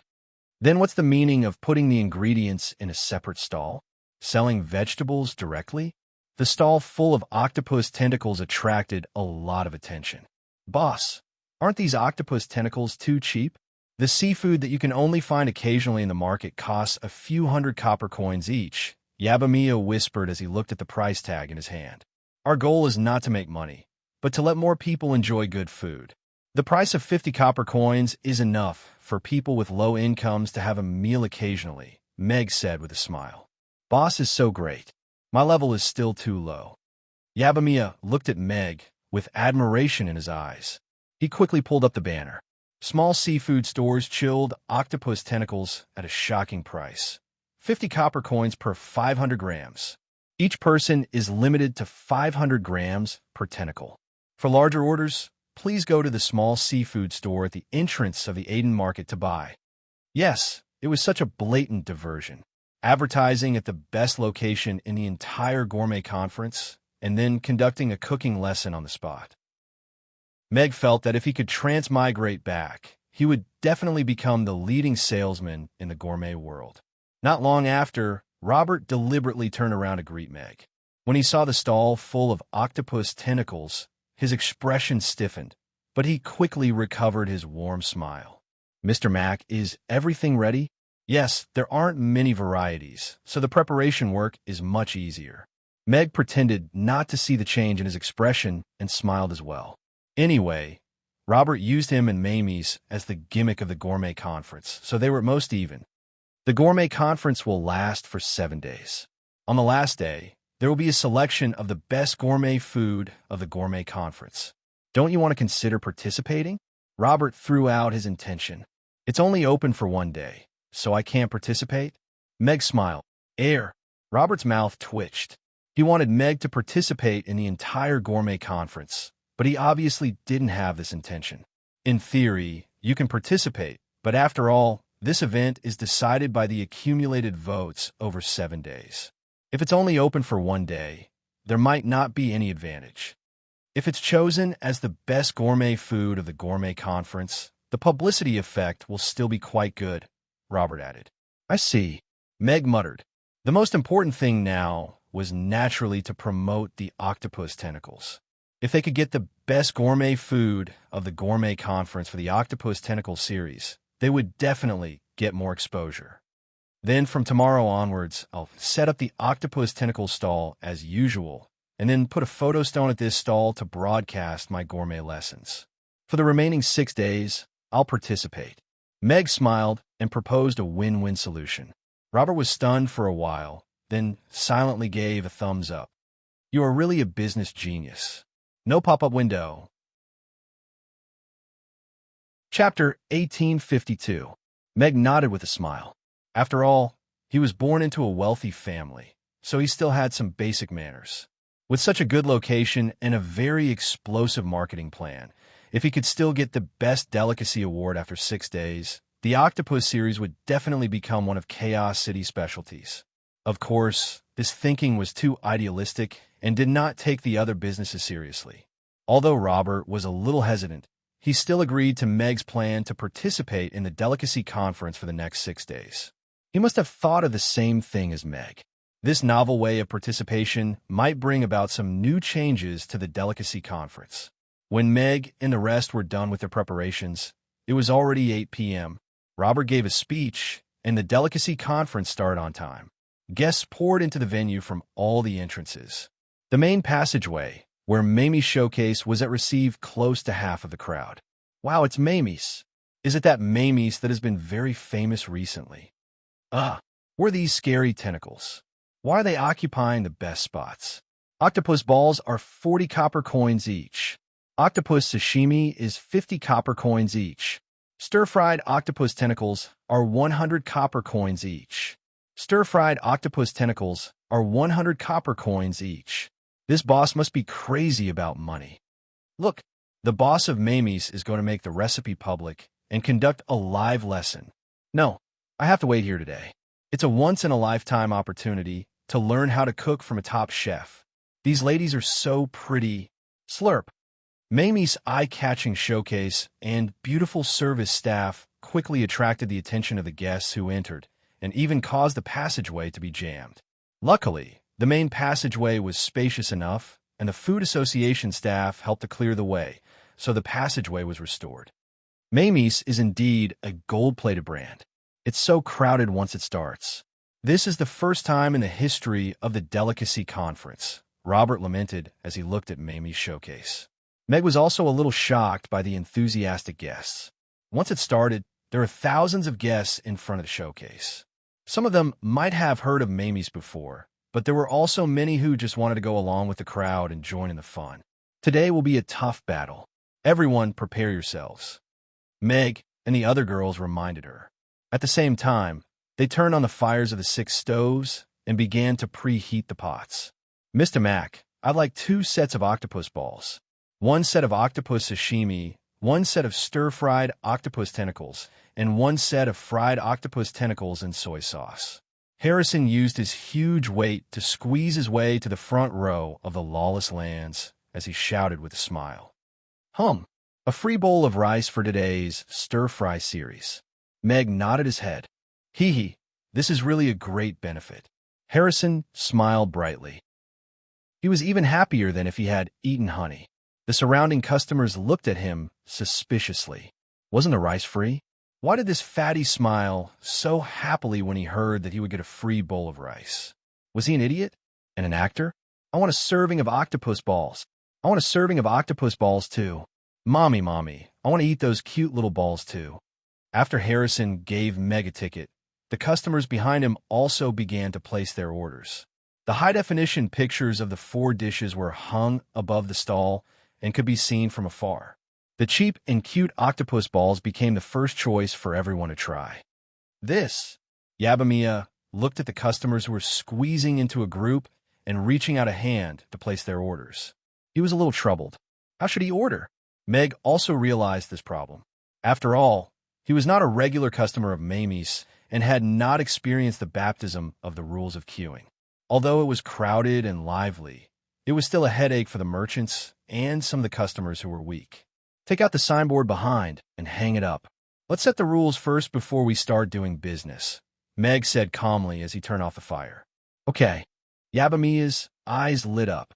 He took out a signboard that was about the height of a person and hung it in front of the stall. When everyone saw Meg turn off the fire and hang up another signboard, they all looked over and saw that the signboard said, "Please line up in an orderly manner to buy. Half a meter apart. First come, first served. Violators will not be received. Onlookers, please stand outside the queuing area." It was the first time that rules were set for customers at the gourmet conference. Moreover, there was a no-entry area for onlookers. It immediately caused an uproar. This boss is really arrogant. He actually set rules for customers. He doesn't abide by the rules and doesn't receive customers. He really thinks he's something. Isn't that so? The gourmet conference is all about liveliness. This boss actually chased customers out just because he got a good spot. He really doesn't know how to do business. So be it.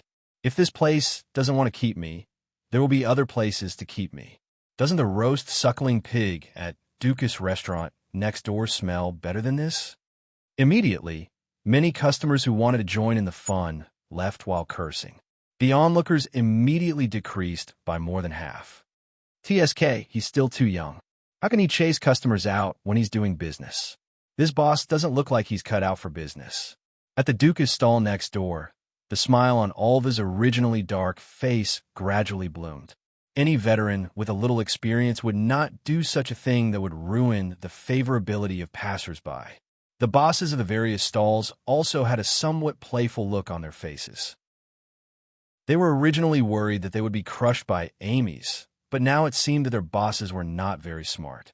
Meg looked at the customers who stayed, but the corners of his mouth curled up slightly. It could be seen that many of them were housewives. They were the most likely group of people to buy octopus tentacles to cook at home. They were the most enthusiastic about learning and were also his best target group. Generally, when it came to joining in the fun, they did not have the advantage in terms of size and strength. The rules of queuing allowed them to get comfortable waiting for food and learning space, so it greatly increased their favorability of Meg. As for the freeloaders who came to join the fun, he didn't care at all. No matter how many people there were, they were just there to watch the fun. In terms of the consumer value chain, their value was equivalent to nothing.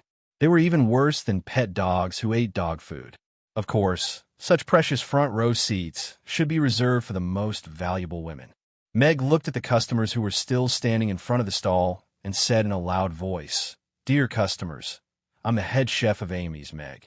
Thank you for your support. So I'd like to say thank you first. Without rules, there would be no order. Without order in the queue, there would be no way to order the dishes. So now, please line up in a row of 8 people half a meter apart. When you reach the evacuation point, turn outside and line up according to the order. I can assure everyone that we will order and serve the dishes according to the order in which you line up. I also hope that everyone can abide by the agreement of consciously lining up." Soon, the customers standing in a mess in front of the stall lined up into 8 lines under the guidance of Yabamiya and Shirley. They were half a meter apart and stretched back in an orderly manner. There are actually people who are willing to line up. The stall owners who had already started serving the scattered customers stared at this scene with their eyes wide open. Chapter 1853. In the past few years, there had also been some popular merchants, and those bosses were proud of being crowded. The more crowded it was, the more popular it was. With the addition of her mentality, it could also attract more customers. Therefore, every year at the Gourmet Food Conference, all the major merchants would find some actors to perform a show of crowded stalls to attract more customers. They had never seen a shop push away the surrounding customers, let alone ask customers to line up to buy something. But Mamie's did it. And there were so many customers who were cooperating. "President, will this affect the conference? Do we need to intervene?" The staff quickly walked to Robert and asked. "No need. Rules and order are the characteristics of Mamie's. Letting customers dine elegantly and calmly is something that every merchant should learn." Robert shook his head and looked at the stalls that were gradually surrounded by the crowd. He frowned slightly and said, "The atmosphere of the Gourmet Food Conference has been too impatient these years. Some merchants have even forgotten that the taste of the food is their core competitiveness. Deceiving customers will only discredit the Gourmet Food Conference. But find 2 staff members to guide the customers of Mamie's to line up. As long as they don't affect the normal entry and exit of other customers, give them the maximum freedom." Robert interrupted him. "Yes." The staff members quickly left. Meg smiled at the cooperative customers and said with a smile, "Thank you for your cooperation. Now, please order according to the order." Mamie's mode is indeed the most comfortable. Harrison, who consciously gave way to the ladies in the 3rd row, smiled and looked at Meg with admiration. "I want a set of octopus balls, but Master Chef, is it true that you want to teach on the spot? Will you really make the recipe public and teach on the spot?"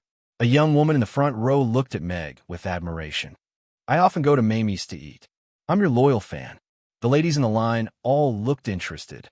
Even if they had not eaten at Mamie's, they had more or less heard of this restaurant. If she could learn a high-class dish from this chef, then she would have one more thing to show off in front of her best friends. She would also be able to conquer her husband's stomach with delicious food. "Yes, today I will announce the recipes of the 4 dishes and conduct on-site teaching." Meg nodded his head. He also had some impressions of this regular customer of the restaurant. Meg snapped his fingers, and a giant virtual screen appeared above Amy's stall. The screen was showing the real-time image of what was happening at the stall. This was a technique commonly used in large-scale competitions. By combining a shadow recording stone with a small magic array, the recording could be transmitted in real time. Unfortunately, due to the size of the magic array, the recording could only be transmitted over a short distance. Wow, isn't this boss too hardcore? That's so sweet. Are you afraid that we won't be able to learn it? At the back of the line, the customers who were originally worried that they couldn't see Meg's cooking clearly couldn't help but exclaim softly, "I also want a small portion of octopus balls." 1 octopus ball. The customers ordered their dishes in order. Many ladies had already eaten breakfast before they left, so they only ordered octopus balls.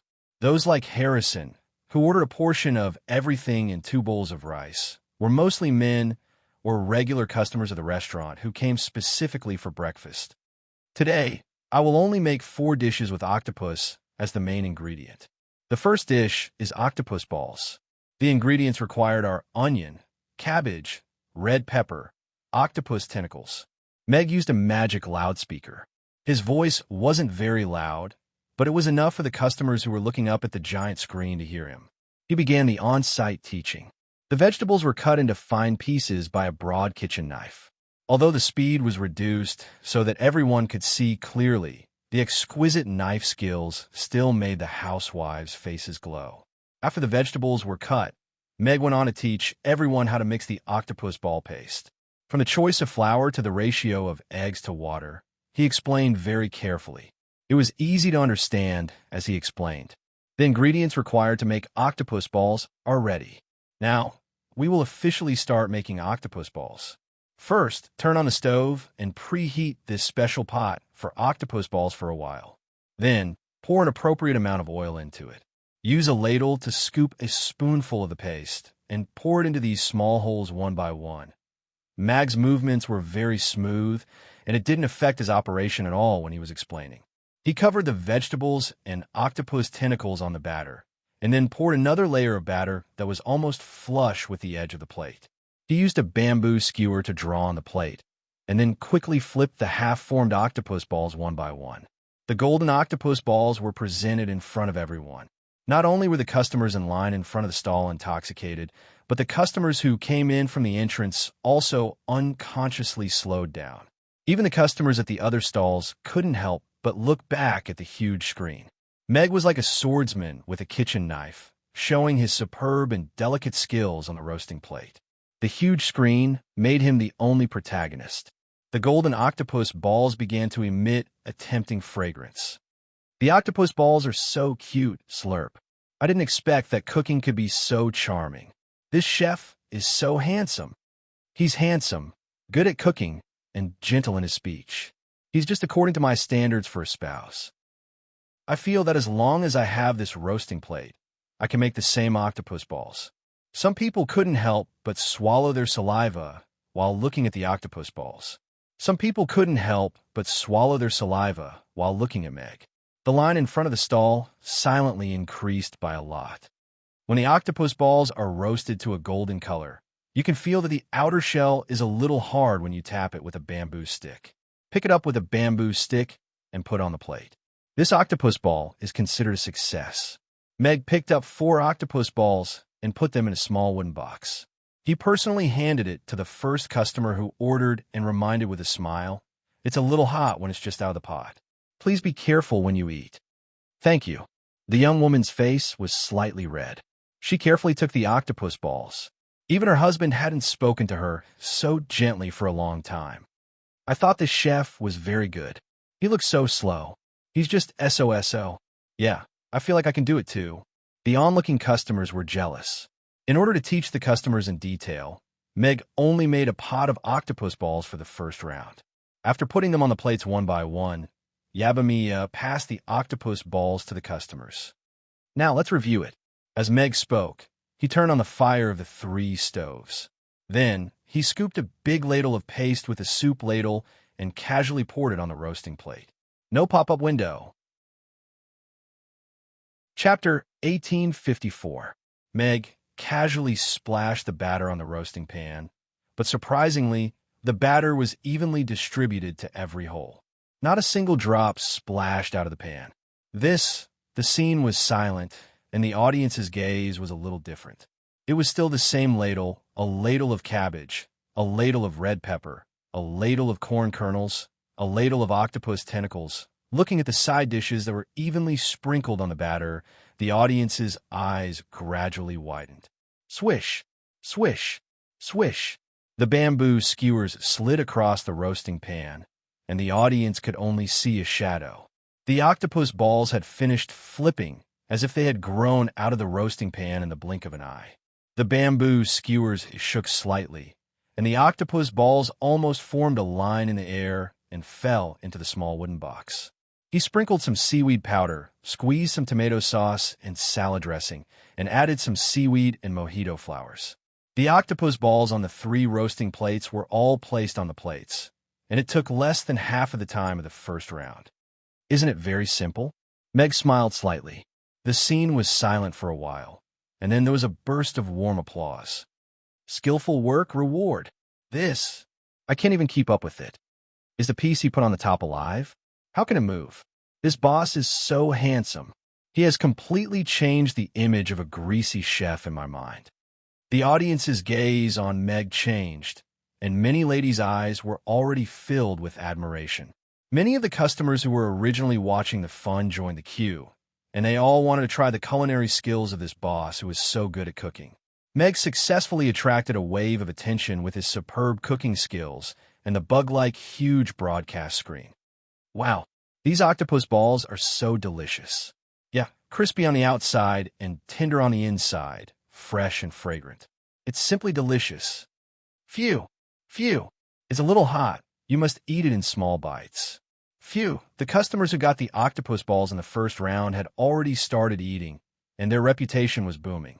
As the aroma of the roasted octopus balls gradually spread, the customers who were paying attention to this side couldn't help but swallow their saliva. Octopus Meatball has finished his explanation. Although meatballs are delicious, they require a specialized meatball grill to make. It's suitable as a snack in the streets and alleys. It should be liked by friends of all ages. Meg said with a smile, pointing out a path for those who were still looking for street projects. This dish was not a home-cooked dish to begin with. The preparation work was tedious, and it required a lot of ingredients. Furthermore, most people could not eat it as a meal. After working hard for half a day, they would be satisfied with a large portion. Cooking it at home was something that could only be done when they had nothing to do. But as a street food, it was enough to crush that pancake countless times.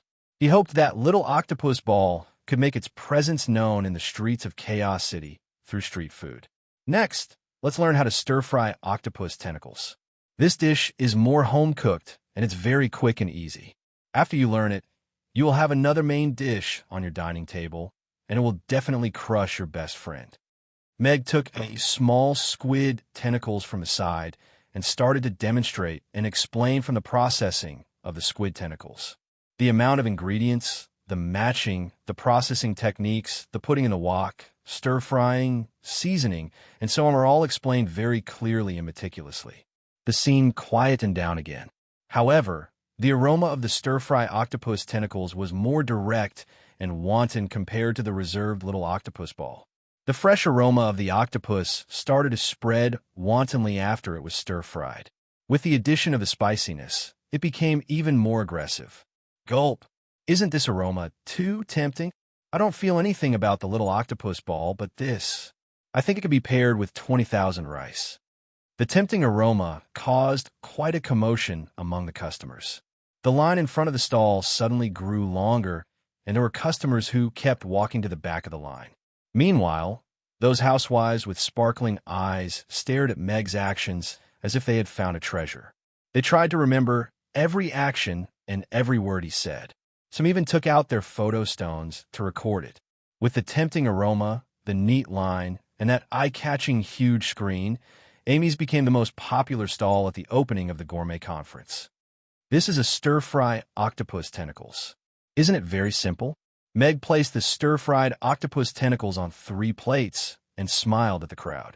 I suggest that everyone buy some octopus tentacles from the seafood stall next door and go home to try cooking. I believe you will be able to make a delicacy that will surprise you. Remember, for octopus tentacles, the best choice is the small seafood stall. Today's Rodu was also extraordinarily lively. The Magic Caster Conference that was held once every 3 years had already decided the top 32 yesterday. Today, there would be a ranking competition, and the final ranking of these 32 contestants would be decided. This ranking competition was naturally the most exciting. Almost all of Rodu's nobles were present. The front row seats were expensive, but it was still hard to get a ticket. Almost the entire city was discussing the Magic Caster Conference. Among them, the person who was mentioned the most was naturally the 4-year-old disciple of Master Crassus, the little magic caster, Amy, who had defeated the Magus Tower with a spear and won 8 rounds consecutively. Master Crassus was the most famous magic caster in the Roth Empire. Under his halo, his disciple was still unbelievably powerful. One of the important reasons for the sudden spike in ticket prices yesterday was that many people wanted to see this little magic caster who had shown off her skills at the Magic Caster Conference with their own eyes. They might be able to witness history and have another topic to brag about in the future. Other than Amy, who had shown off her skills in the Magic Caster group, there was also a contestant in the children's group who had attracted a lot of attention. Because of his mature appearance, Cassidon was labeled as a child bully and was searched by the entire nation to find evidence that he shouldn't belong to the children's group, and then pinned on the pillar of shame. It was really tragic. "Master, do you have any wishes for my competition today?" Amy asked Crassus as she chewed on her bread. "I don't have any requests for little Amy. As long as you have fun, you can use whatever combat style you like. Do your best. Anyway, the referee will be watching, so you don't have to worry about your opponent," Crassus said with a chuckle. He didn't restrict Amy from using ice magic. "All right," Amy nodded. "If that's the case, then I'll really play as I wish." "Oh yes. Amy, do you think you're going to break through soon?" Crassus asked Amy. "Break through? Break through what?" Amy was a little confused. "Become a high-level magic caster." Amy tilted her head and thought for a while. She shook her head and said, "I'm not too sure either.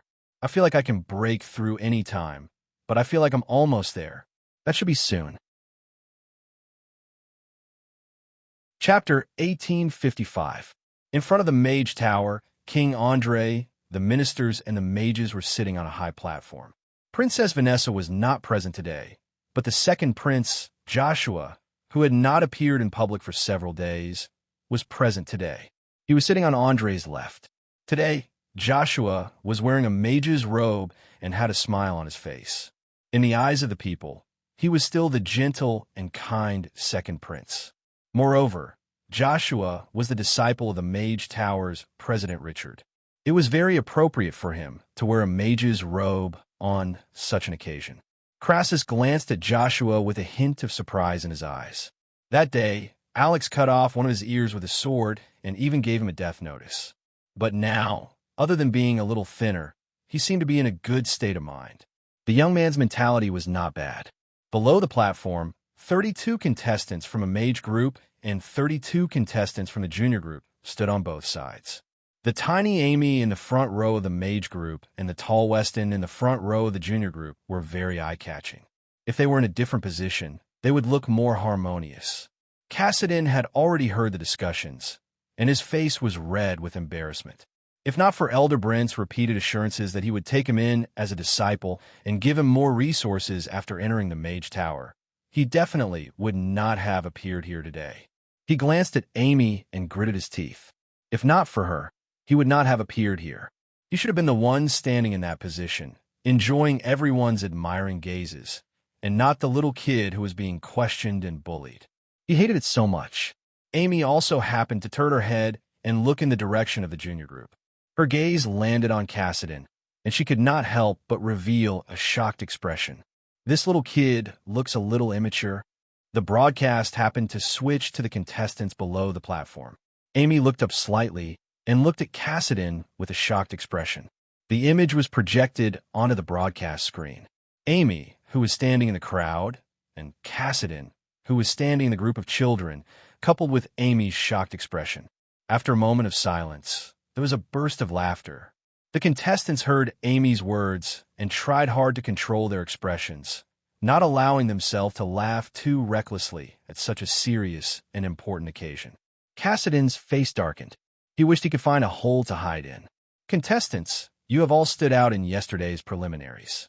Today, we will be holding a ranking competition for the top 32 contestants of the Magic Tournament. The champion and the top 32 contestants of this year's tournament will be determined. Now, please get ready. The drawing of lots will begin immediately. The rules are the same as yesterday. The contestants with the last 16 numbers will draw lots. The host interrupted the laughter and announced the start of the draw for the first match of the day. The number ball exploded, and the flying number plates were caught by the contestants. The list of matches quickly appeared on the screen. Other than Amy, the disciple of the Magus Tower's chairman, Jasper, was also one of the hottest contenders for the championship of this year's Magus tournament. In addition, there was also the son of Lightning, Jerome, who had made it to the top 32 for 3 consecutive Magic conferences. In the last Magic conference, he had even made it to the top 8. However, because he had not been hired by Magus Tate as a teacher, he had chosen to participate in this year's Magic conference. With his abilities at the peak of level 7, his goal for this year's tournament was obviously to be the champion. Jerome was born as a commoner.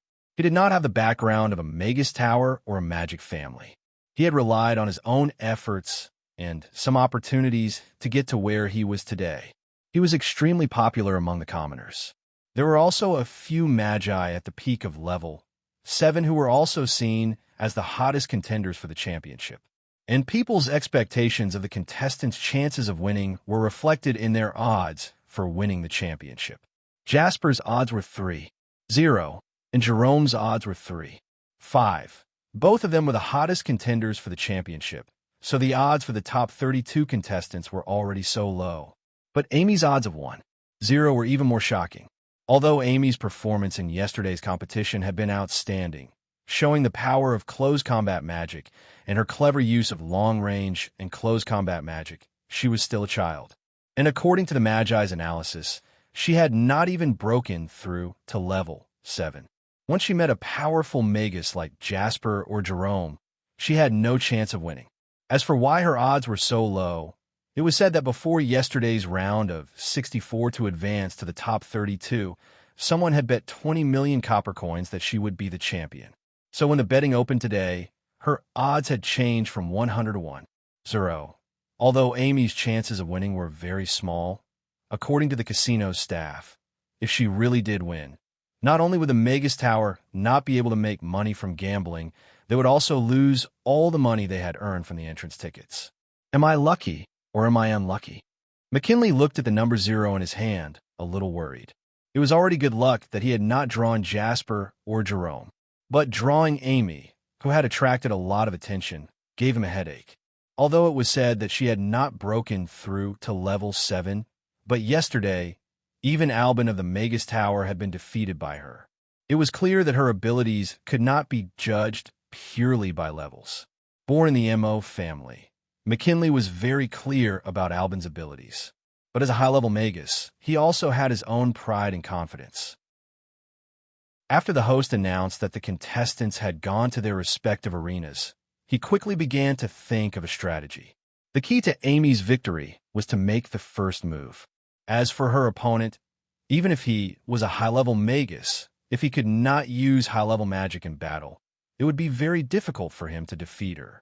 How to defeat her before she got close was naturally the key to this battle. Headache. McKinley frowned. Amy glanced at the number on her waist, then hopped to the arena according to the directions on the number. For the top 32, the arena was twice as big, enough for both contestants to fully display their abilities. Amy stood in the middle of the arena, curiously looking at McKinley, who was almost standing at the edge of the arena. Seeing his frown, she could not help but be a little puzzled. This big brother doesn't seem very happy. Many of the screens in the arena were broadcasting the scene of Amy and the others. Isn't that McKinley from the Lang family? The genius Magus of the Lang family, the fastest to become a high-level magus in their family in the past century. I remember that he's a high-level fire magus. He's quite powerful, but little Amy's master is the god of fire, Crassus. A battle between flames. It's going to be an exciting battle. The audience discussed heatedly, telling their own guesses about the outcome of this battle. The contestants are in position. The battle officially begins. The host's loud voice spread throughout the arena. Fire elemental, he might call. Chaos and disorder explode. McKinley raised his wand and chanted an incantation. He pointed at Amy, and 3 explosive fireballs flew toward Amy with red tails behind them. Chapter 1856. The 3 explosive fireballs formed a line and flew toward Amy. As the fireballs flew through the air, 3 walls of fire rose up around Amy, trapping her within. McKinley decisively attacked Amy as soon as the battle began. He gave up on using high-level spells that took a long time to chant, and instead used the low-level spells that he was most familiar with as a preemptive strike. Amy was surrounded by raging flames, and the audience could barely see her tiny figure.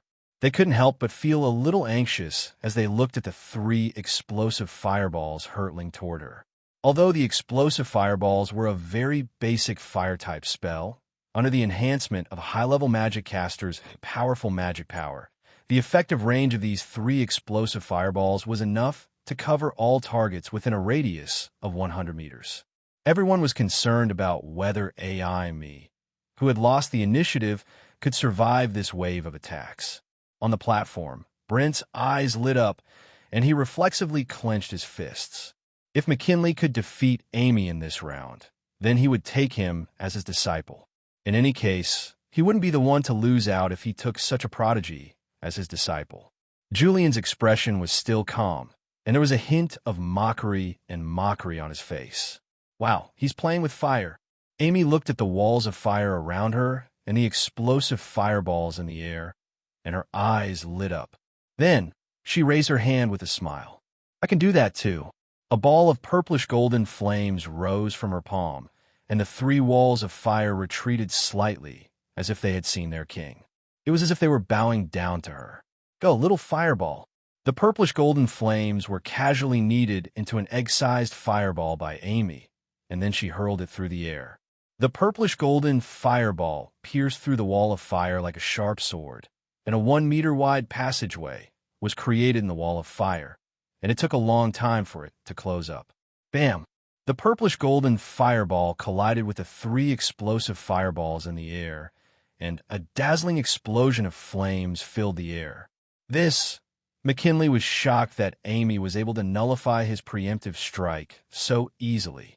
That small fireball was so powerful that even the power of the 3 explosive fireballs was completely nullified, and Amy wasn't harmed in the slightest. However, the advantage of preemptive strike lay in the fact that when your opponent nullified your first spell, your second spell would have already descended. Meteor fall.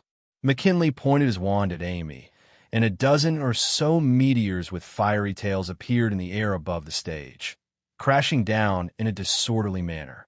He had bought enough time to unleash a high-tier spell after the first round of magic attacks. Although Meteor Fall was one of the weaker advanced fire spells, and could be considered a weaker version of Meteor Fall, its power was still incomparable to that of an intermediate spell. The dozen or so meteors were enough to destroy the entire stage. Amy could either choose to take it head-on or leave the arena. Of course, Amy of Amy, and Amy and Amy of Amy, Amy and Amy's Meteor Fall? Then I'll make a wish first. Amy looked up at the falling meteor and clasped her hands together before closing her eyes. Is she giving up? The judge will probably help her, right? She's such an adorable little girl. I hope she doesn't get hurt. She's only a child. It's already extremely astonishing that she's made it this far.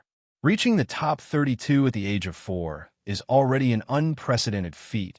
All of the spectators looked at Amy, who was surrounded by a wall of flames with her hands clasped together and her eyes closed. The meteor in the sky was quickly approaching, and they couldn't help but feel that it was a pity that she would only make it to the top 32. A smile appeared on McKinley's face. If he were to lose to a 4-year-old little girl, then he would become a disgrace to his journey as a supreme magic caster. The meteor was less than 10 meters away from the ground, and the scorching heat it was emitting could be felt even from the ground.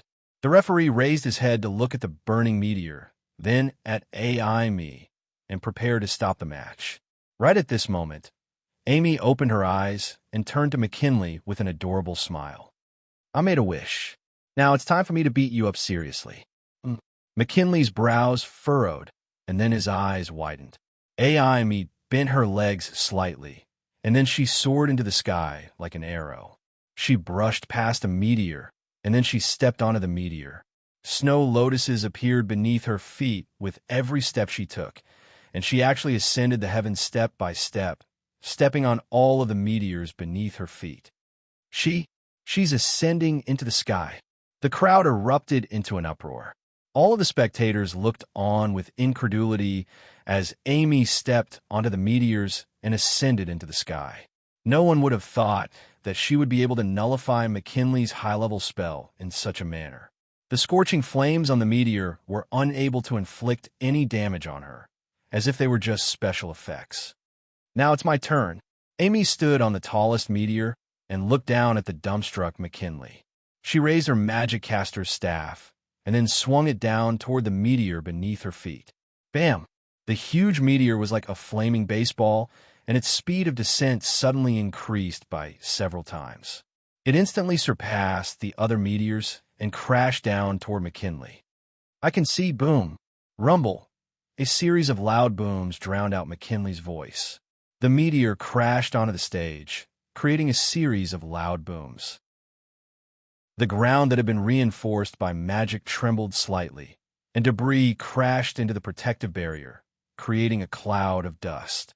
The crowd fell silent, and all of them stared with wide eyes at the gradually dissipating dust on the screen.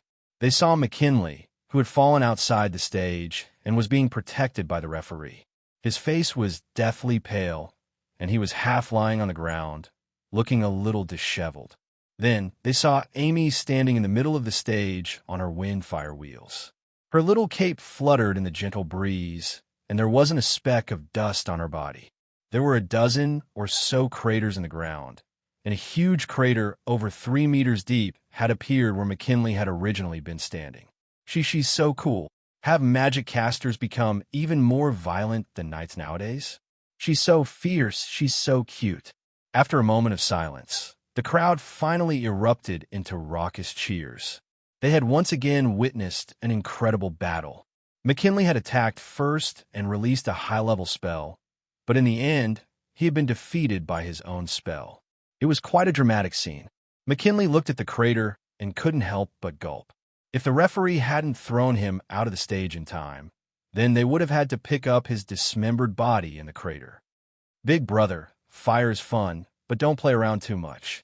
Amy looked at McKinley with a smile. Chapter 1857. McKinley pointed at Amy with a trembling finger. He was so angry that he vomited blood and fainted. Contestant number 0, Amy wins. The referee announced loudly. Your disciple is extremely talented. Her battle awareness and adaptability are top-notch. Crassus, you've really picked up a treasure, Andre praised as he looked at Crassus. The magicians in the Magus Tower all had different expressions. Everyone had seen Amy's talent, and she had only been practicing for half a year. If she had been practicing for 2.5 years, they didn't dare to imagine it. Actually, Amy is just a little more hard-working than the average kid, Crassus said with a smile. Everyone rolled their eyes. If being hard-working was enough, then those magicians who spent all their time practicing other than eating and sleeping could all become great magicians. Some people worked hard for their entire lives and still couldn't reach the starting point of others.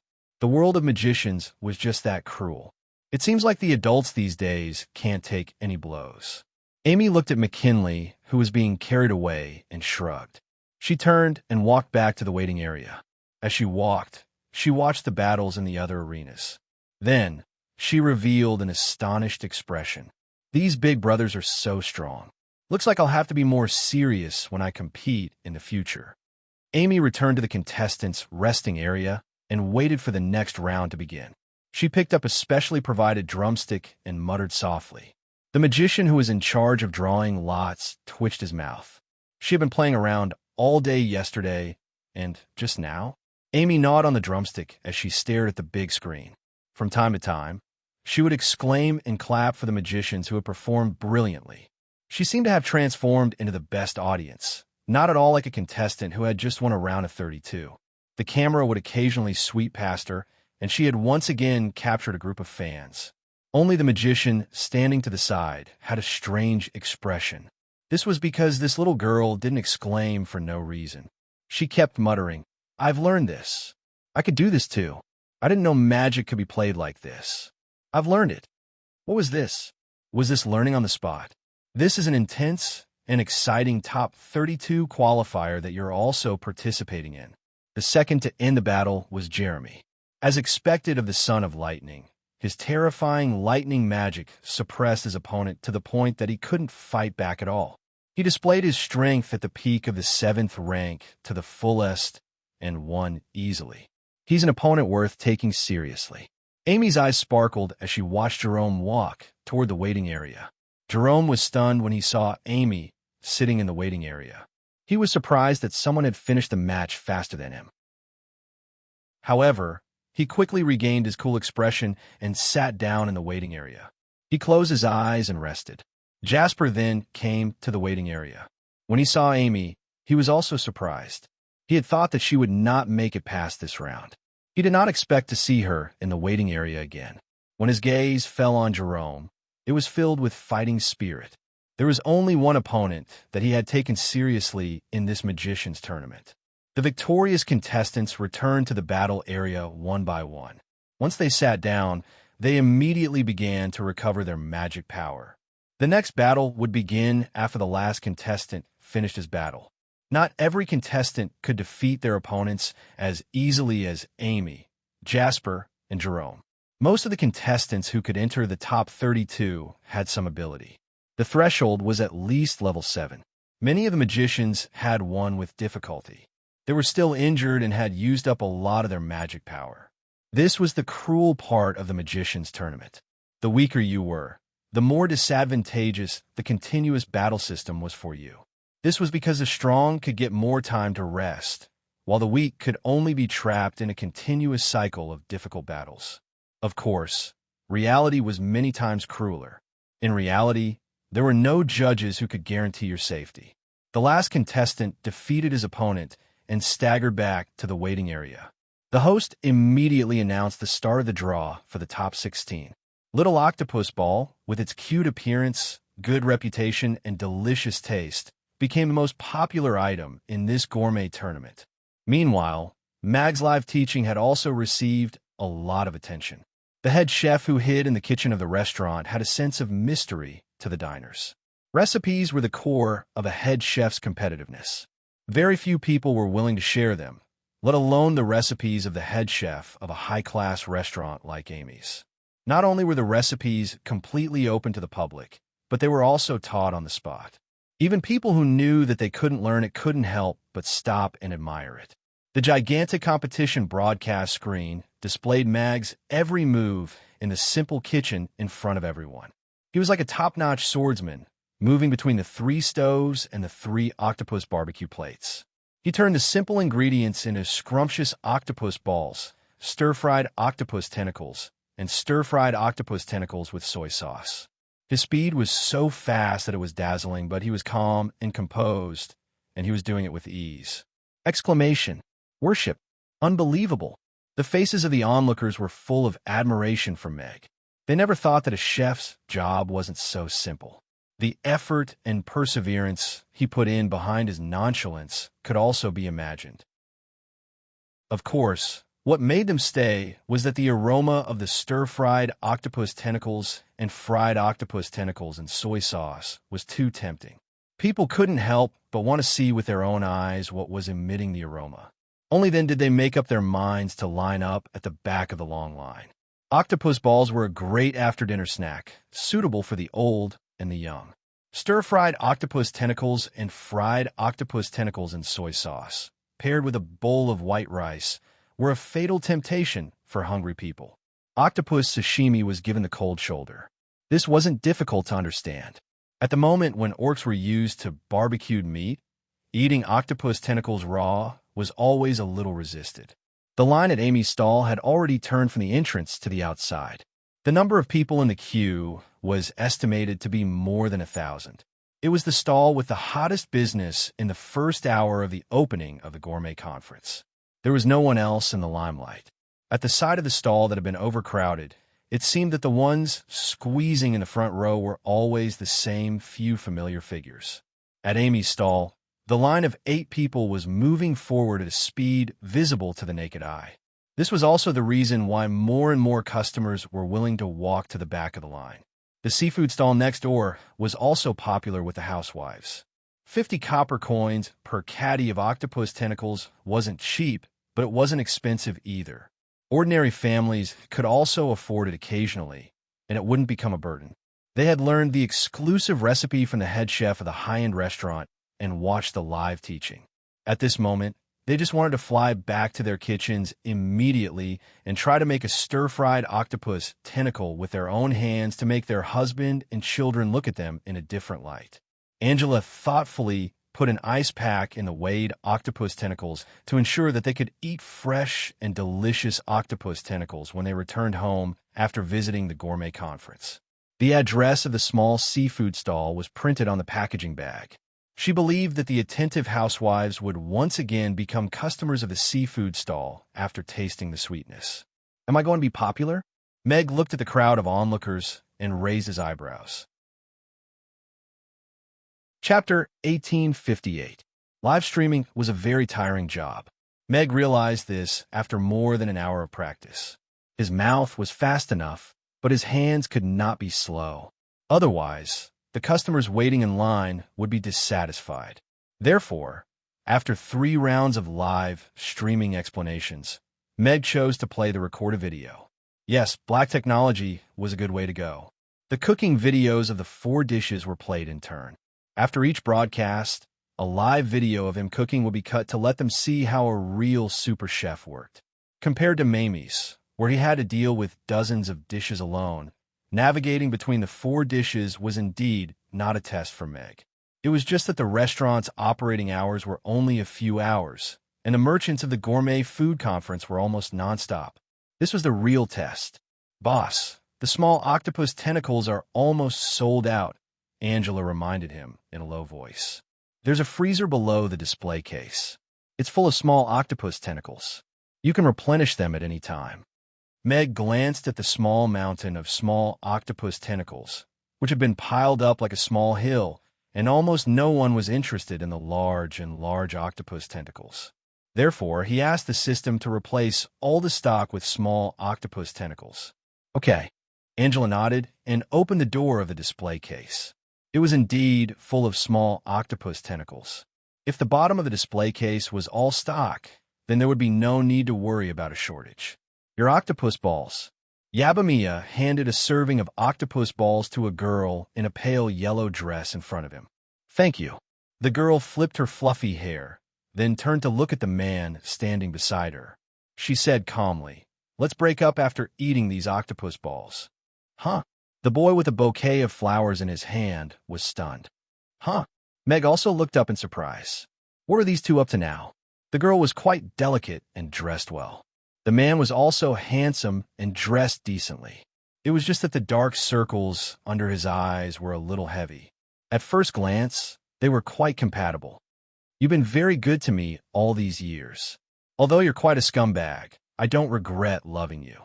The girl looked at the man whose expression was gradually becoming more and more miserable, and her smile revealed a trace of self-mockery. "Maji, you have to believe me. I truly love you." The man clutched his chest as tears welled up in his black eyes. He was on the verge of tears. He had actually gotten into character in an instant. Even Meg's hands couldn't help but slow down a little. He observed carefully and learned how to act. Who knows, it might be useful in the future. The customers who were originally looking up at the tutorial seriously, seemed to have smelled the scent of gossip and listened attentively. Loving me means crowning me as king over and over again. The women's underwear that I found from the seams of the bed is enough to fill every corner of our house, and every piece is different in size. The girl's smile became more and more sarcastic. That's our home, the bed where I sleep every night. When did you bring them home? I'm so stupid. I actually didn't notice any clues at all. Your control over time makes me feel afraid. Those... The man's expression changed slightly, and a trace of panic and annoyance flashed in his eyes. The onlookers, Sigma, degree, winky face. You shock my mother. A hint of admiration appeared in Mag's eyes as he looked at that man. His ability to manage time was simply invincible. The girl directly interrupted the man's words and continued. Those are just the tip of the iceberg. You said that you like sports and value brotherhood. I'm so stupid. I always understood you and let you have time to exercise with your brothers.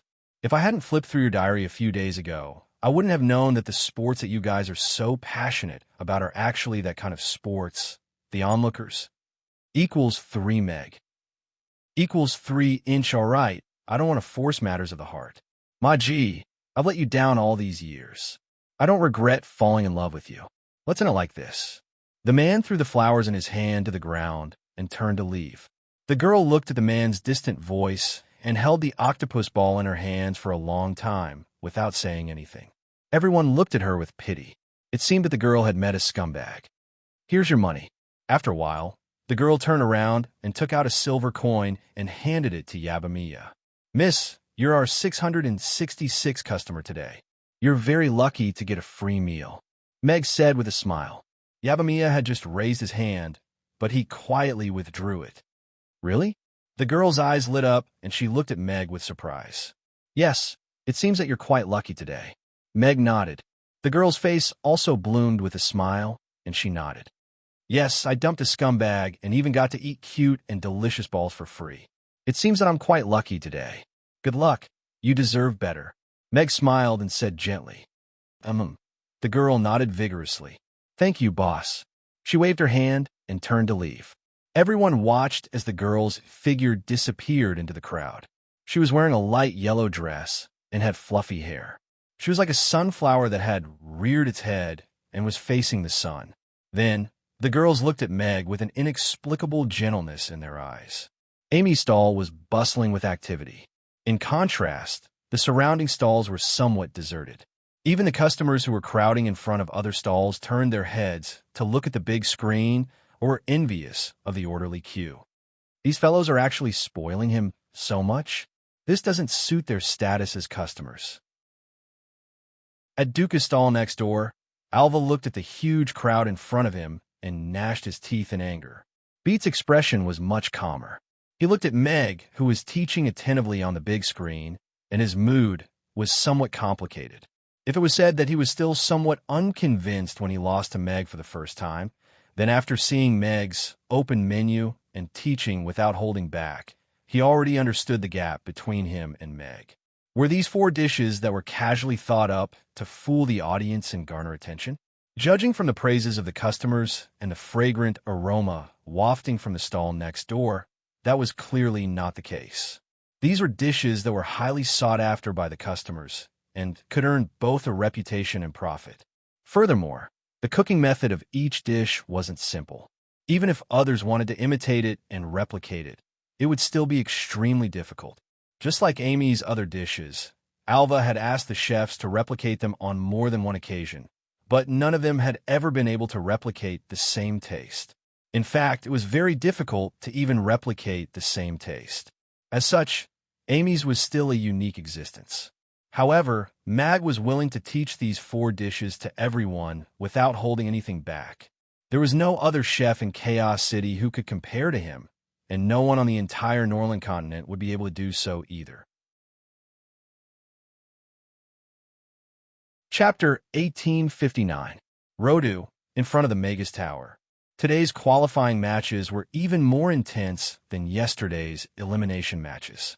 It was rare for ordinary people to see a battle between high-level magic casters, and almost every match today was between high-level magic casters and high-level magic casters. After advancing to the top 16, Amy's luck was pretty good. She met two magic casters who were injured after consecutive battles in 2 consecutive matches. With her full condition and attack speed, she won easily and became the first contestant to enter the top 4. Amy won again. Who would have thought that the first place in the top 4 would be a 4-year-old girl? Although her opponent's leg was injured and had difficulty moving, and his magic power was almost depleted, luck is also a kind of strength. The entire venue was in an uproar. No one would have thought that Amy could advance to the top 4 so easily. A 4-year-old contestant in the top 4 had stepped on so many high-level magic casters to reach the top 4. This achievement was legendary. Brent stole a glance at Richard, whose expression was not very good. He shrunk his neck and was a little uneasy. He had promised the president that Crassus' disciple would not appear in the top 100 list, but she was now in the top 4. Along the way, she had already defeated 3 disciples of the Magus Tower. When the little girl smacked the disciples of the Magus Tower out of the arena one after another, it was also a resounding slap to their faces. This seemed to be telling them how impressive Crassus was. His disciple, who had been trained by him for half a year, could easily crush the disciples of the Magus Tower, even if she was only 4 years old. Moreover, she was an adult disciple. How uncomfortable. There was another person who was feeling very uncomfortable. It was Cassidon, who had also defeated his opponent in the first match and advanced to the top 4 of the juvenile category. Amy tilted her head and looked at Cassidon with a smile and said, "Wow, it's you again. Although you look a little anxious, you look really handsome when you punch a little kid." Cassidon, who was originally shocked that Amy had advanced to the top 4, turned green and red after hearing that. He wanted to find a hole to hide in. He suddenly regretted winning the competition just now. If he had lost, he wouldn't have to come here to suffer such grievances and become the best background for her. The top 8 matches were especially intense. Jeremy was still the second to arrive at the waiting area. There were a few small holes in his robe that had been burned by fire. Although he seemed to be in good condition, his opponent had clearly caused him some trouble. When he saw Amy sitting in the waiting area, he stopped in his tracks and looked at Amy with a serious expression. Following closely behind, Jasper arrived at the waiting area. Looking at Amy, who was eating a lollipop with her head tilted to one side, his eyes narrowed. She actually advanced again. It seems that this round of drawing lots is a competition of luck. The last person to arrive at the waiting area was a young mage with short yellow hair. Alden Collier came from an ancient magic family, the Collier family. He was one of the dark horses of this year's magic conference. At first, his participation in the competition did not attract much attention. They thought that he was just an ordinary high-level mage. However, he eliminated all the strong people along the way and advanced to the top 4, fully demonstrating his strength as a peak level 7 magician. According to the observations of some mages, he could advance to a level 8 magician at any time. He was at the same level as Jerome and Jasper. He also represented the strongest talent of the younger generation. Amy, who was sandwiched between the 3 of them, seemed a little out of place. Of course, everyone had already abandoned the idea of using the word weak to describe this little girl. When the sturdy magic wand slapped the high-level mage out of the competition area, the weak, pitiful, and helpless ones were the mages who were sent flying. They were really too pitiful. They were mages in a battle, but they were defeated and eliminated in such a humiliating manner. However, she had not advanced to level 7. Compared to the 3 big shots who were in good condition, she seemed a little weaker. Although Jasper and Jerome did not reply, they naturally knew that if one of the 3 of them picked Amy, it meant that he would easily advance to the finals. The other 2 would have a battle between the best of their level. The winner was still unknown. After winning, they would have to face an opponent who was in good condition. This was indeed a test of luck. Your disciple is indeed very lucky to have made it this far. However, she will stop here. Richard looked at Crassus, whose beard was sticking up into the sky, and said sourly, "You call this stopping here? When your disciple was her age, she was still playing in the mud." Crassus was in a good mood and retorted without holding back. He liked to see Richard's angry face. Little Amy was still the best for him. Richard choked. He had no words to refute. He could only snort coldly. Crassus, who do you think your disciple will be able to defeat after drawing these three? Andre asked with a smile. This was a sincere question, not a mocking one. My disciple is full of strange ideas. I really don't know who she can beat. Crassus shook his head. Of course, if she is also at level 7, none of these three will be able to beat her. Everyone was silent. They did not doubt Crassus's words at all. It had become normal for Amy to defeat opponents of a higher level. After all, this was a mid-level mage beating a high-level mage. If they had not seen it with their own eyes, they would never have believed that such a magical thing had happened so many times. The difference between level 7 and level 6 could no longer be explained simply by one level. There was a qualitative difference between a high-level mage's understanding and control of magic and a mid-level mage's. Only by peeking into the secrets of the laws could one have a chance to break through level 7 and become a high-level mage. High-level magic also required a certain understanding of the laws to cast. If Amy became a high-level mage, no one knew how strong she would be with her ice and fire dual elemental magic. But one could imagine that her fighting style would be even more unpredictable. Too bad there are no ifs. Richard laughed coldly in his heart. At the same time, the host announced the start of the semifinals. 2 golden number balls flew out. Jerome and Aldon reached out at the same time, each grabbing a number ball. My luck has always been good. Jerome looked at the number 0 in his hand and smiled. Actually, this is the kind of lot I like. Aldon looked at Jasper, his eyes full of fighting spirit. Only fighting is what I like. It's especially hard to find an opponent like this who is on par with me. The name list is out. Contestants, please take your positions. The referee's voice rang throughout the arena. Chapter 1860. The Genius Amy versus the Son of Lightning, Jerome. The Star of the Mage Tower, Jasper, versus the Super Dark Horse, Aldon. These 2 semifinals were very interesting to watch, and the audience's interest was piqued. Jasper and Aldon were evenly matched, and the battle between water and wind was bound to be exciting. The battle between Amy and Jerome, on the other hand, was full of uncertainty. With her cute and obedient appearance, as well as her violent and valiant fighting style, Amy had gained a large number of fans in the past 2 days. Jerome, as the representative of the civilian magicians, had relied on himself to become a high-level magician, and had also gained a lot of popularity. Would Amy be able to create another miracle, or would she be regretfully stopped here? This battle had not even begun, but the anticipation was already very high. Amy chewed up the unfinished candy bar and threw it into the trash can. She chewed on her candy and skipped towards the battlefield, without a trace of worry or fear. Jerome's steps were steady, and the smile on his face had disappeared. He sized up Amy cautiously. As a magician without any background, he had relied on his hard work and constant vigilance to get to where he was. Underestimating your opponent would often lead to a tragic death, even if your opponent was a child or an old man. Behind their smiles, there might be a kitchen knife that you could not withstand. Jerome would not let such a thing happen to him.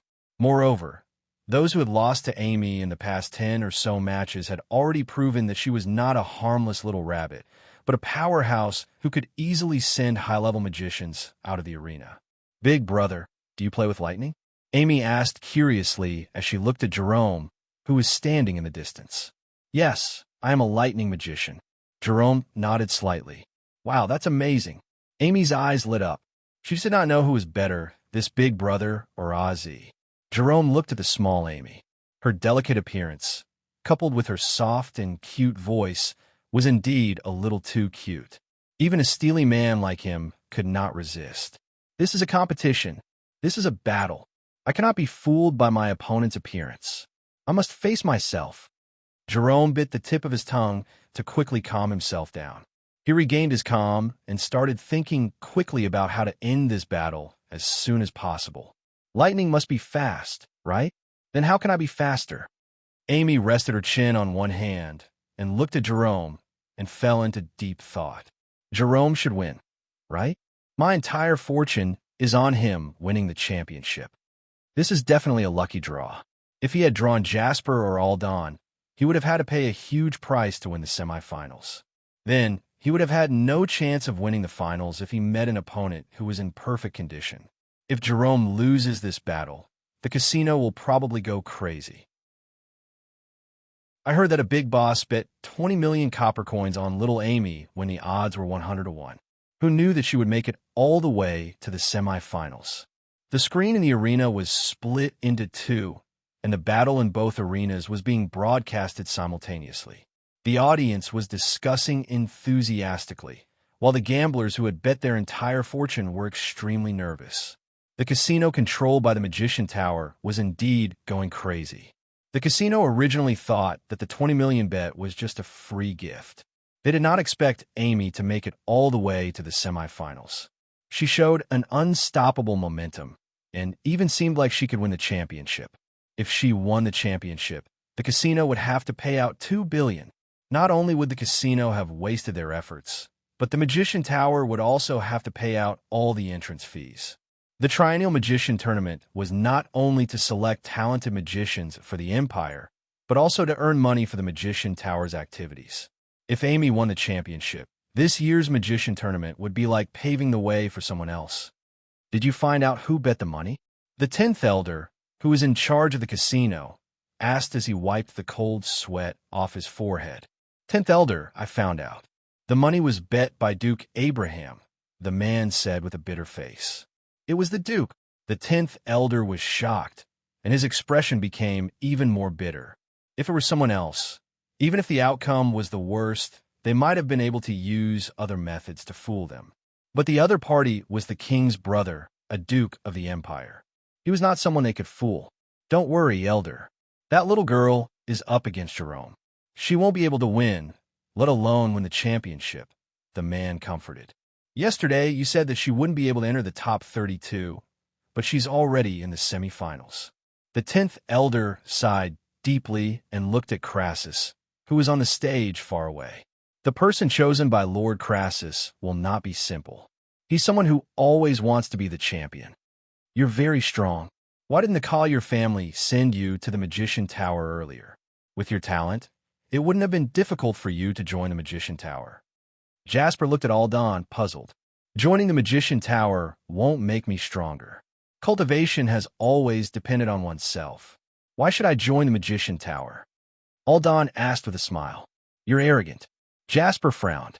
This is the tradition of the Collier family. We existed long before the Magician Tower appeared. We never thought that joining the Magician Tower was something glorious. Aldan raised his head slightly. Our family believes that fighting can make a magician stronger. That's why I'm here. You think you can beat me? No.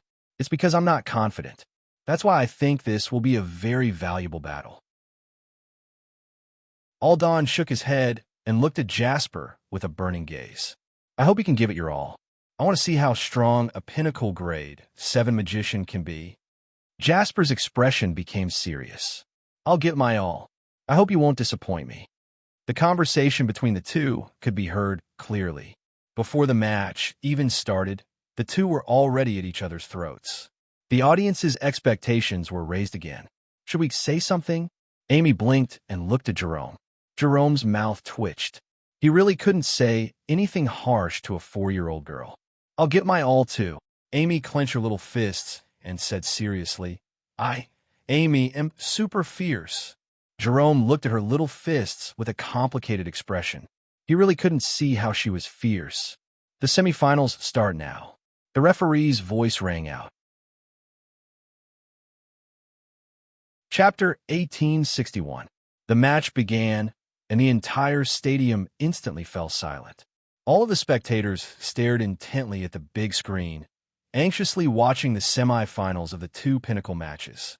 Jerome raised his wand, and tiny bolts of lightning quickly began to condense at the tip of his wand. He then pointed his wand at the spot where Amy was standing. Crack! A clap of thunder erupted, and a bolt of silver lightning appeared above Amy, hurtling toward her. It really is lightning. Amy looked up and took a step to the side.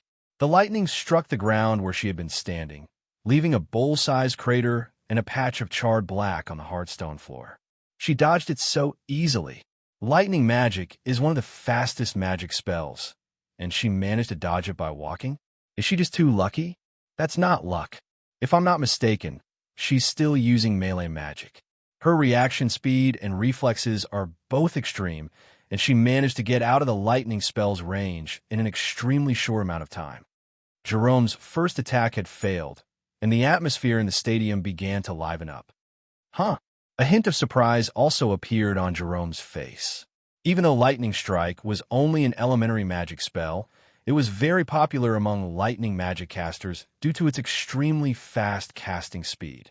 It was very difficult for a person to predict or evade a lightning magic caster's attack for the first time, and they could only choose to take the attack head-on or use magic to counter it. However, Amy was able to dodge the lightning strike, which was a technique that only knights could use. However, this didn't affect his movements in the slightest. He pointed his wand again, and another bolt of lightning fell.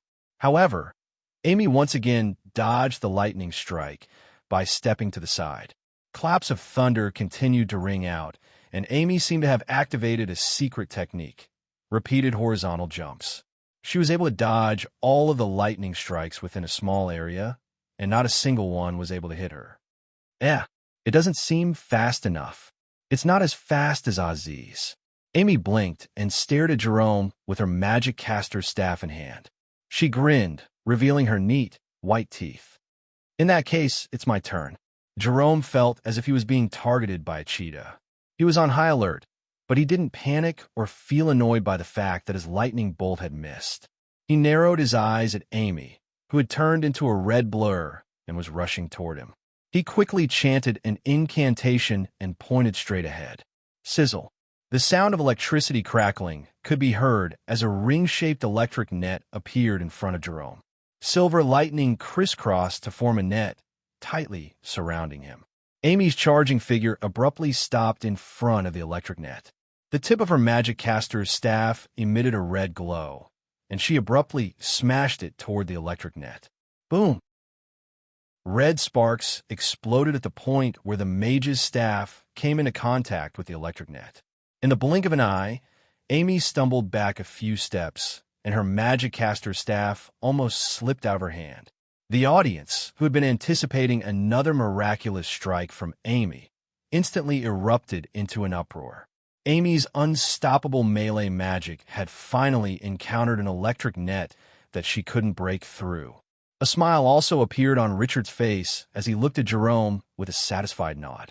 This young magic caster was indeed not bad. If he could break through to the 8th tier, he would definitely become one of the few lightning magic instructors in the Magus Tower. Crassus' expression was still as calm as ever, as if he didn't think that Amy would lose. It's a little numb. Amy swung her slightly reddened right hand as she looked at the electric net around Jerome. It was much sturdier than she had imagined, and it was also much more powerful than the defensive measures that the magic casters had used before. You're not injured? Jerome was also quite surprised to see that Amy's hand was only slightly reddened. However, he didn't stop his incantation and pointed his wand at Amy again. I'll dodge. Amy immediately dodged to the side. Boom! A resounding boom erupted above her head as a ball of lightning about the size of a human head exploded, transforming into bolts of lightning that fell toward her, encompassing a radius of 10 meters. I shield. Amy raised her magic caster's staff above her head, and a thick and heavy ice shield appeared above her head. The bolts of lightning fell like rain onto the ice shield, creating a series of craters on its surface. Amidst the rumbling of thunder, Amy gritted her teeth as she supported herself with her magic caster's staff. Everyone held their breaths as they silently prayed that Amy would be able to survive this spell. However, Lightning Explosion was one of the most powerful intermediate magic spells. After all, Jerome's attack wasn't something that could be blocked by a simple ice shield. The ice shield was reduced to shards of ice by a single bolt of lightning, and the remaining bolts of lightning fell toward Amy. Her tiny figure appeared to be particularly helpless. The difference in power between intermediate magic casters and advanced magic casters was completely apparent now that speed couldn't make up for it. However, Amy, who was holding her magic caster's staff, raised her head to look at the lightning bolts, and her eyes sparkled. The referee on the sidelines sighed softly. The outcome had been decided, and he took a step forward, preparing to end this duel.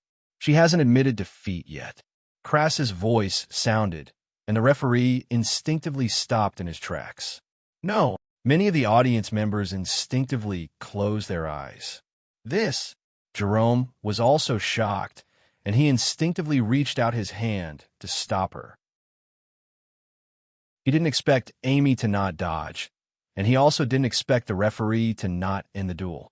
Lightning Explosion was one of the most destructive intermediate magic spells. Even an intermediate knight would be injured by it, let alone a little girl. The spell that had already been released was naturally no longer under his control. 5 bolts of lightning fell onto Amy's body in front of everyone's eyes. The expected scene of her turning into ashes didn't happen. The lightning bolts fell on her body, piercing 3 small holes in her little cloak, and then seemed to be absorbed by her. There seemed to be a hint of enlightenment in Amy's bright eyes, and a smile blossomed on her adorable face. A powerful aura emanated from her body, making her appear even more powerful. She actually broke through to the 7th tier. Brent stood up abruptly with a look of disbelief on his face. She became an advanced magic caster after being struck by 5 bolts of lightning. She made a breakthrough in battle. That's insane. The audience members, who had thought that Amy was destined to lose, were also in an uproar and disbelief. The referee heaved a sigh of relief, and his heart almost jumped out of his throat. Jerome was also a little dumbstruck as he looked at the unscathed Amy. Since when did Lightning Explosion become so weak? And it even had the effect of helping people make breakthroughs? If one could really make a breakthrough after being struck by a lightning explosion, he even wanted to try it on himself. Thank you, Big Brother. I understood what Master said after just one strike. Amy looked at Jerome with a smile. Jerome didn't want to say anything, and he hurled 3 consecutive lightning explosions at Amy. However, as soon as the lightning balls appeared, Amy had already disappeared on the spot. In the next instant, she appeared in a corner of the battlefield several dozen meters away, and frost appeared on the ground as her feet landed. Ice escape. Jerome's pupils contracted. He didn't think that she would have already mastered an advanced ice-type escape technique after just making a breakthrough. Master Julian said that I can control everything within the range of my domain. Amy murmured as she waved her hand, and an Italian cannon made entirely out of ice appeared before her. Wow, it really works. Amy's eyes lit up, and she released a bunch of ice fire lotuses from her magic caster's staff. As she stuffed them into the cannon, she murmured to herself, I can't break the lightning net, so I'll just have to try it. Several dozen ice fire lotuses were stuffed into the cannon, and Amy stood on her tiptoes to insert the thin end of her magic caster staff into the cannon. She then aimed the cannon at Jerome, who was preparing to unleash an advanced spell. Fire. Chapter 1862. Boom. A resounding boom erupted. Flames erupted from the barrel of the cannon. A huge fireball whizzed towards Jeremy, and a white ripple appeared in the air due to the heat of the fireball. Divine punishment. Descend. Almost at the exact same moment, Jeremy pointed his wand at Amy, and the heaven and earth changed color as dark clouds obscured the entire sky.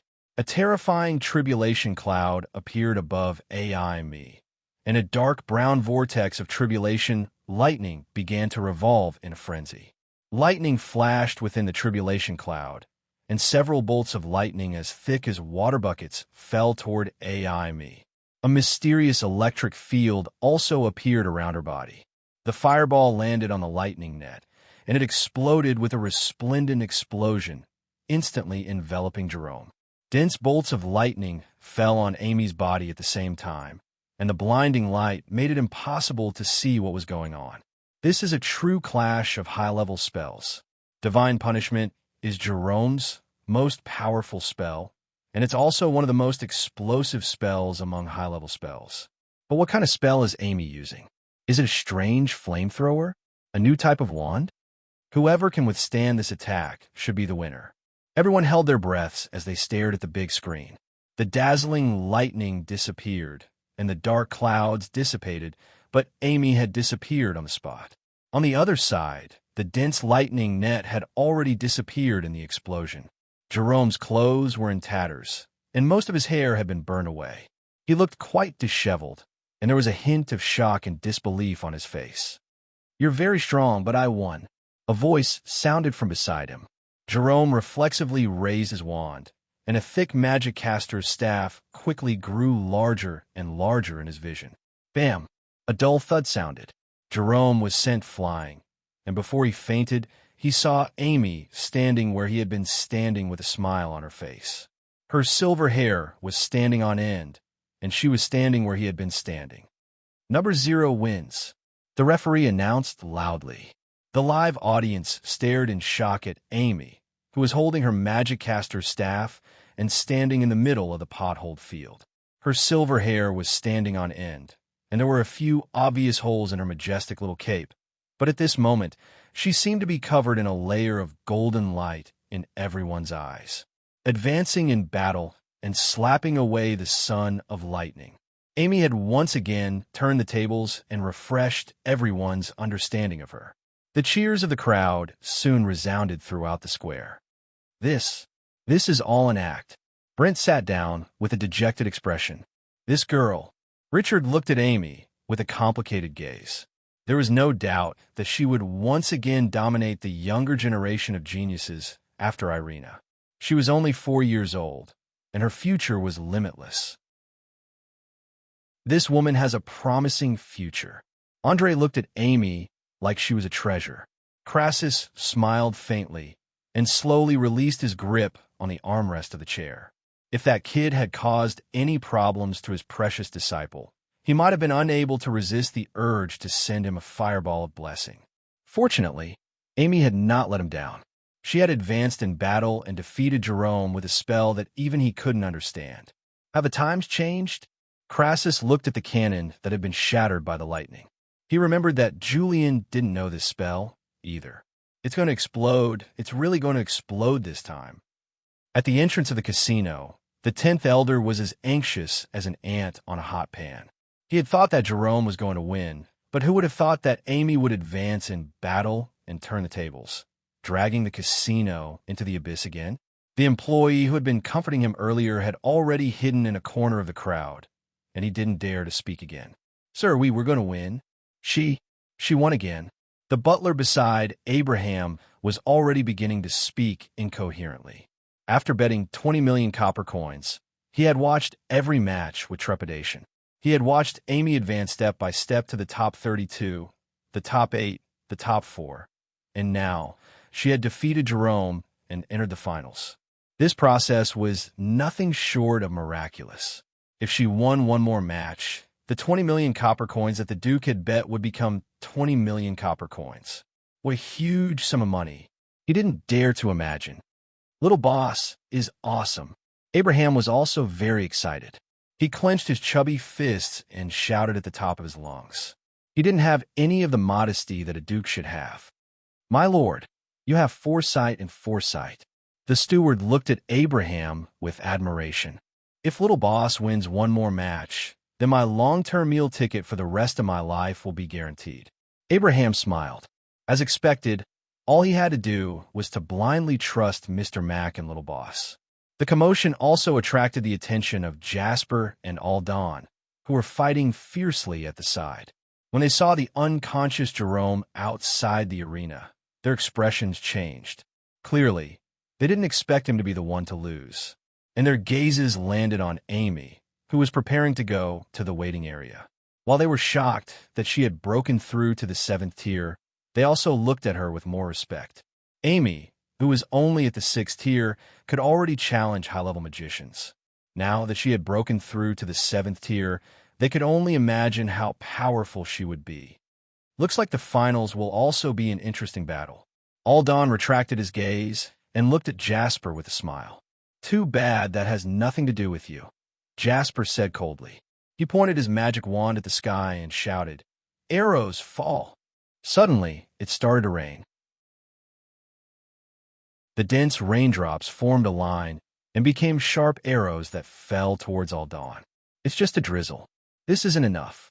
Aldan waved his hand, and tens of wind blades flew towards the sky, shattering the rain of arrows. Only the raindrops fell on his body. Aldan raised his hand again, for tornadoes appeared from the four corners of the arena. The green wind blades spun wildly around the tornadoes. The hard limestone on the ground was cut into pieces, and the tornadoes grew bigger and bigger. They surrounded Jasper, who was in the middle. Quadruple storm. Jasper's expression was serious. This was the Collier family's famous wind type, high-level magic. It was very destructive.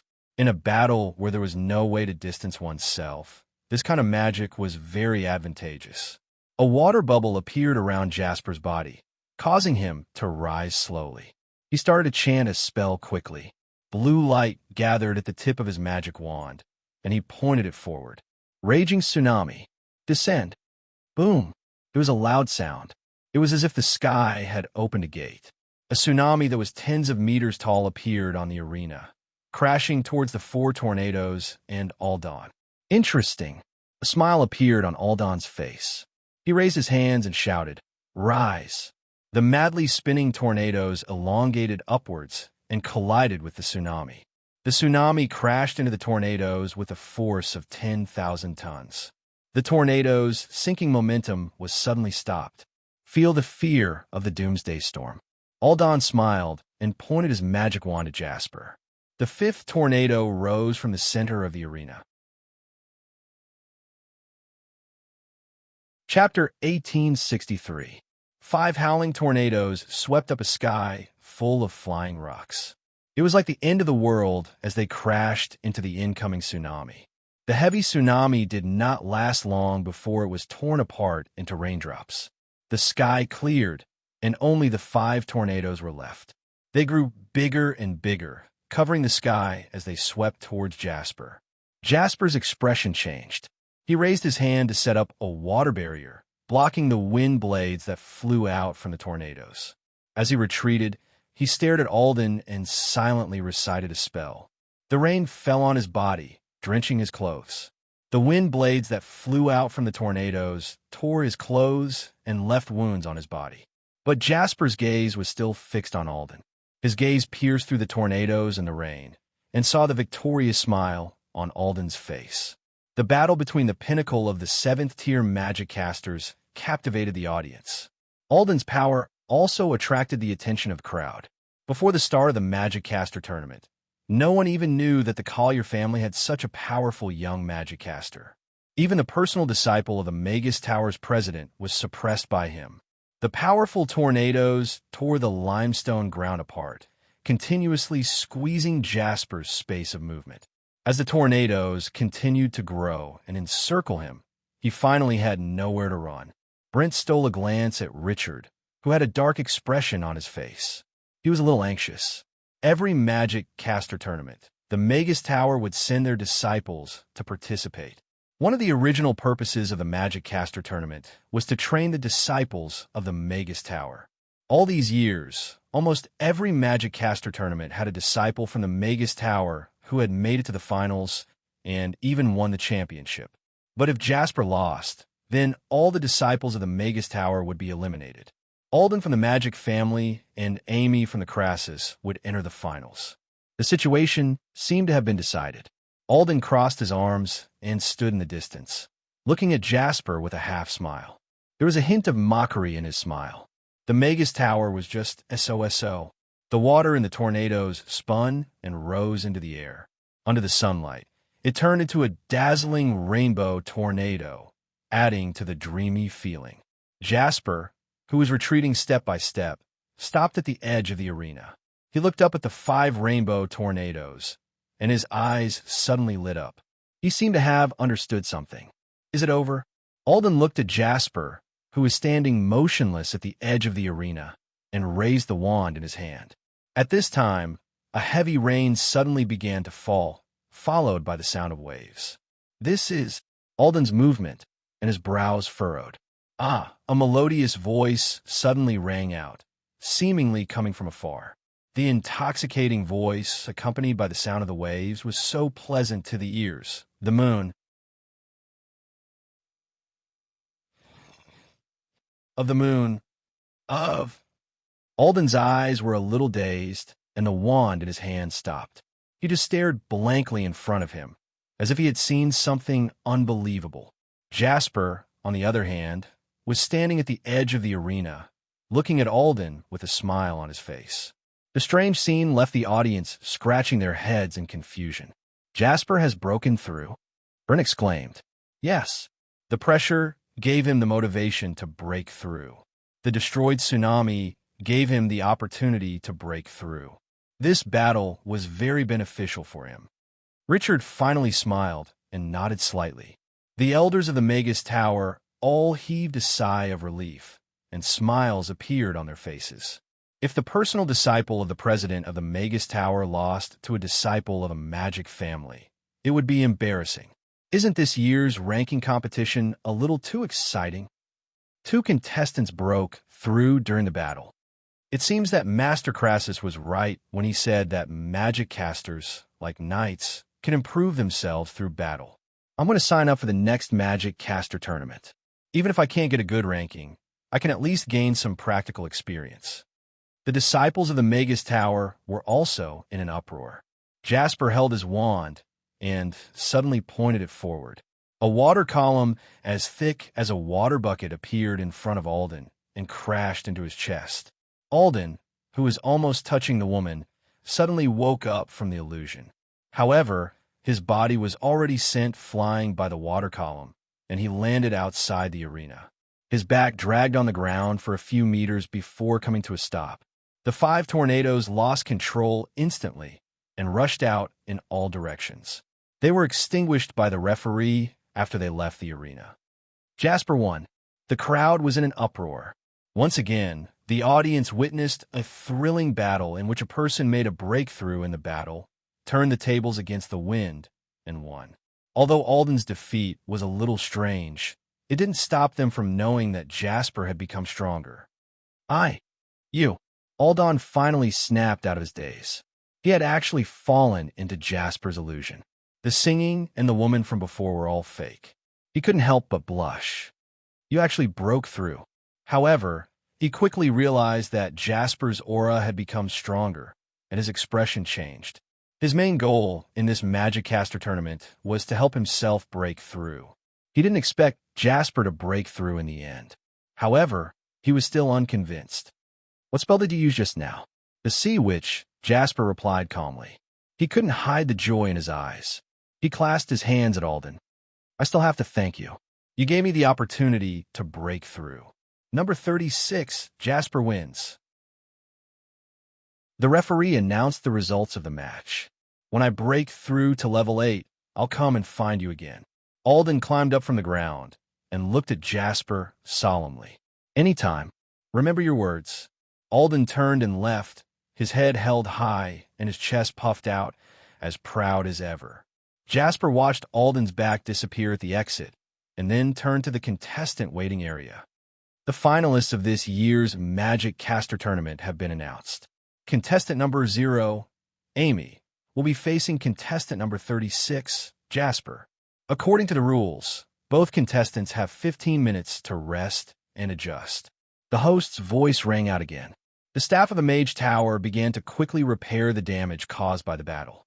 Little brother, what did you do to that big brother just now? I saw a strange expression on his face.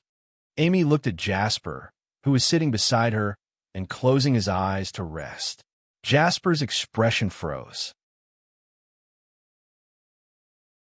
Chapter 1864. If Mamie's stall was said to be dominated by octopus meatballs in the morning, then when it was nearing noon, the customers who swarmed into the venue in search of lunch joined the ranks of the stir-fried octopus tentacles and octopus meatballs in soy sauce.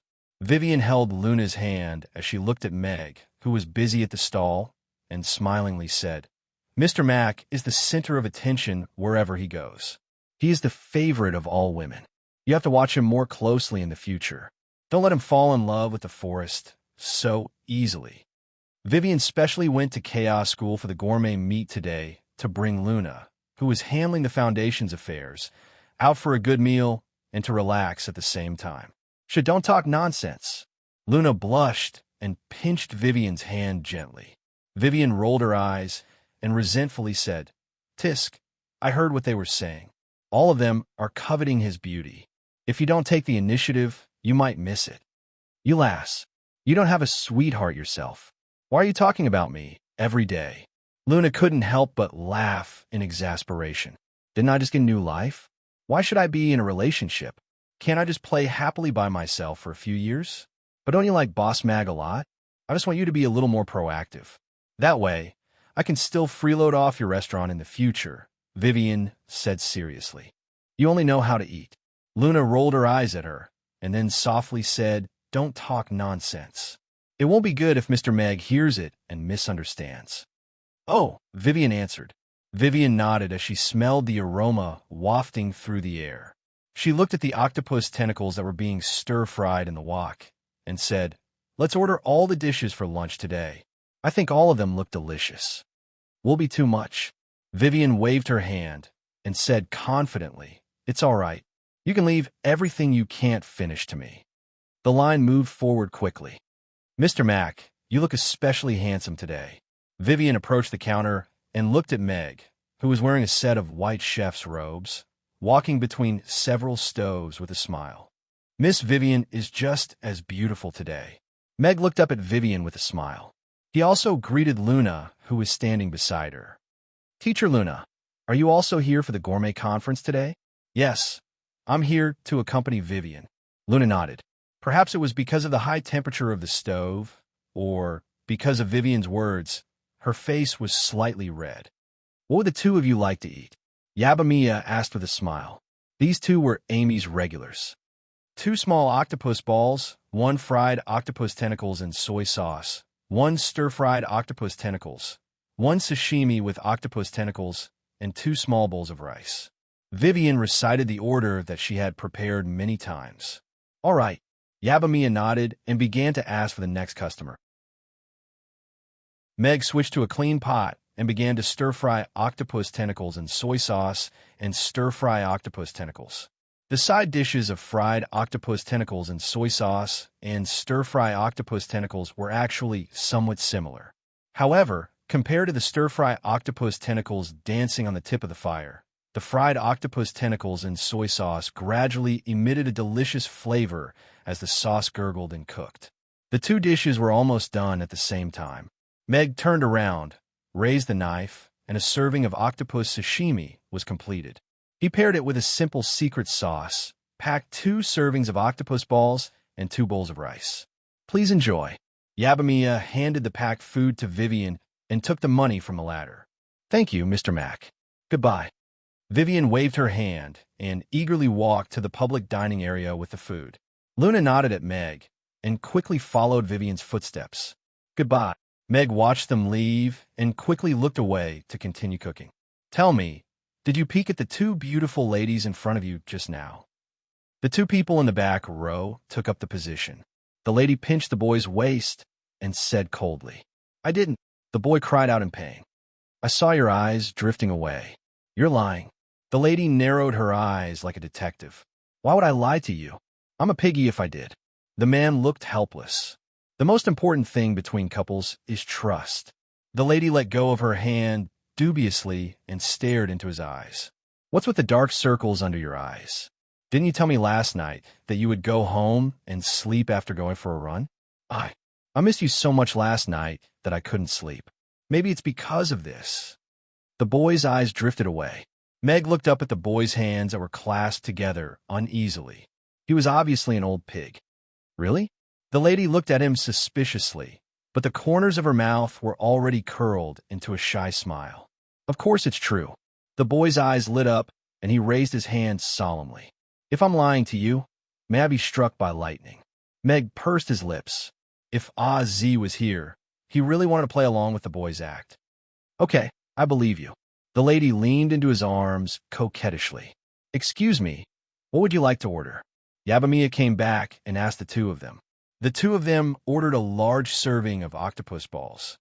"I think I forgot to bring my purse." When they were paying the bill, the boy searched himself up and down and then patted his head in frustration. "It's okay. I'll pay first." The lady took out her delicate purse considerately and handed a silver coin to Yabamiya. "I'm so sorry. I'll remember next time." The boy said embarrassedly and considerately wanted to take the octopus ball from Meg. However, Mag simply ignored his hand and passed the octopus ball covered in seaweed to the maiden. Smiling, he said, "Miss, look at the color of this octopus ball. Does it match you?" The lady was slightly stunned. She looked at the green octopus ball and then looked at the smiling Meg thoughtfully. "Let's go and eat over there." The boy wanted to take the octopus ball from Meg's hand with a guilty conscience, but Meg dodged him again. Pigs aren't honest animals. Meg put the octopus ball in the lady's hand and then picked up a few octopus tentacles.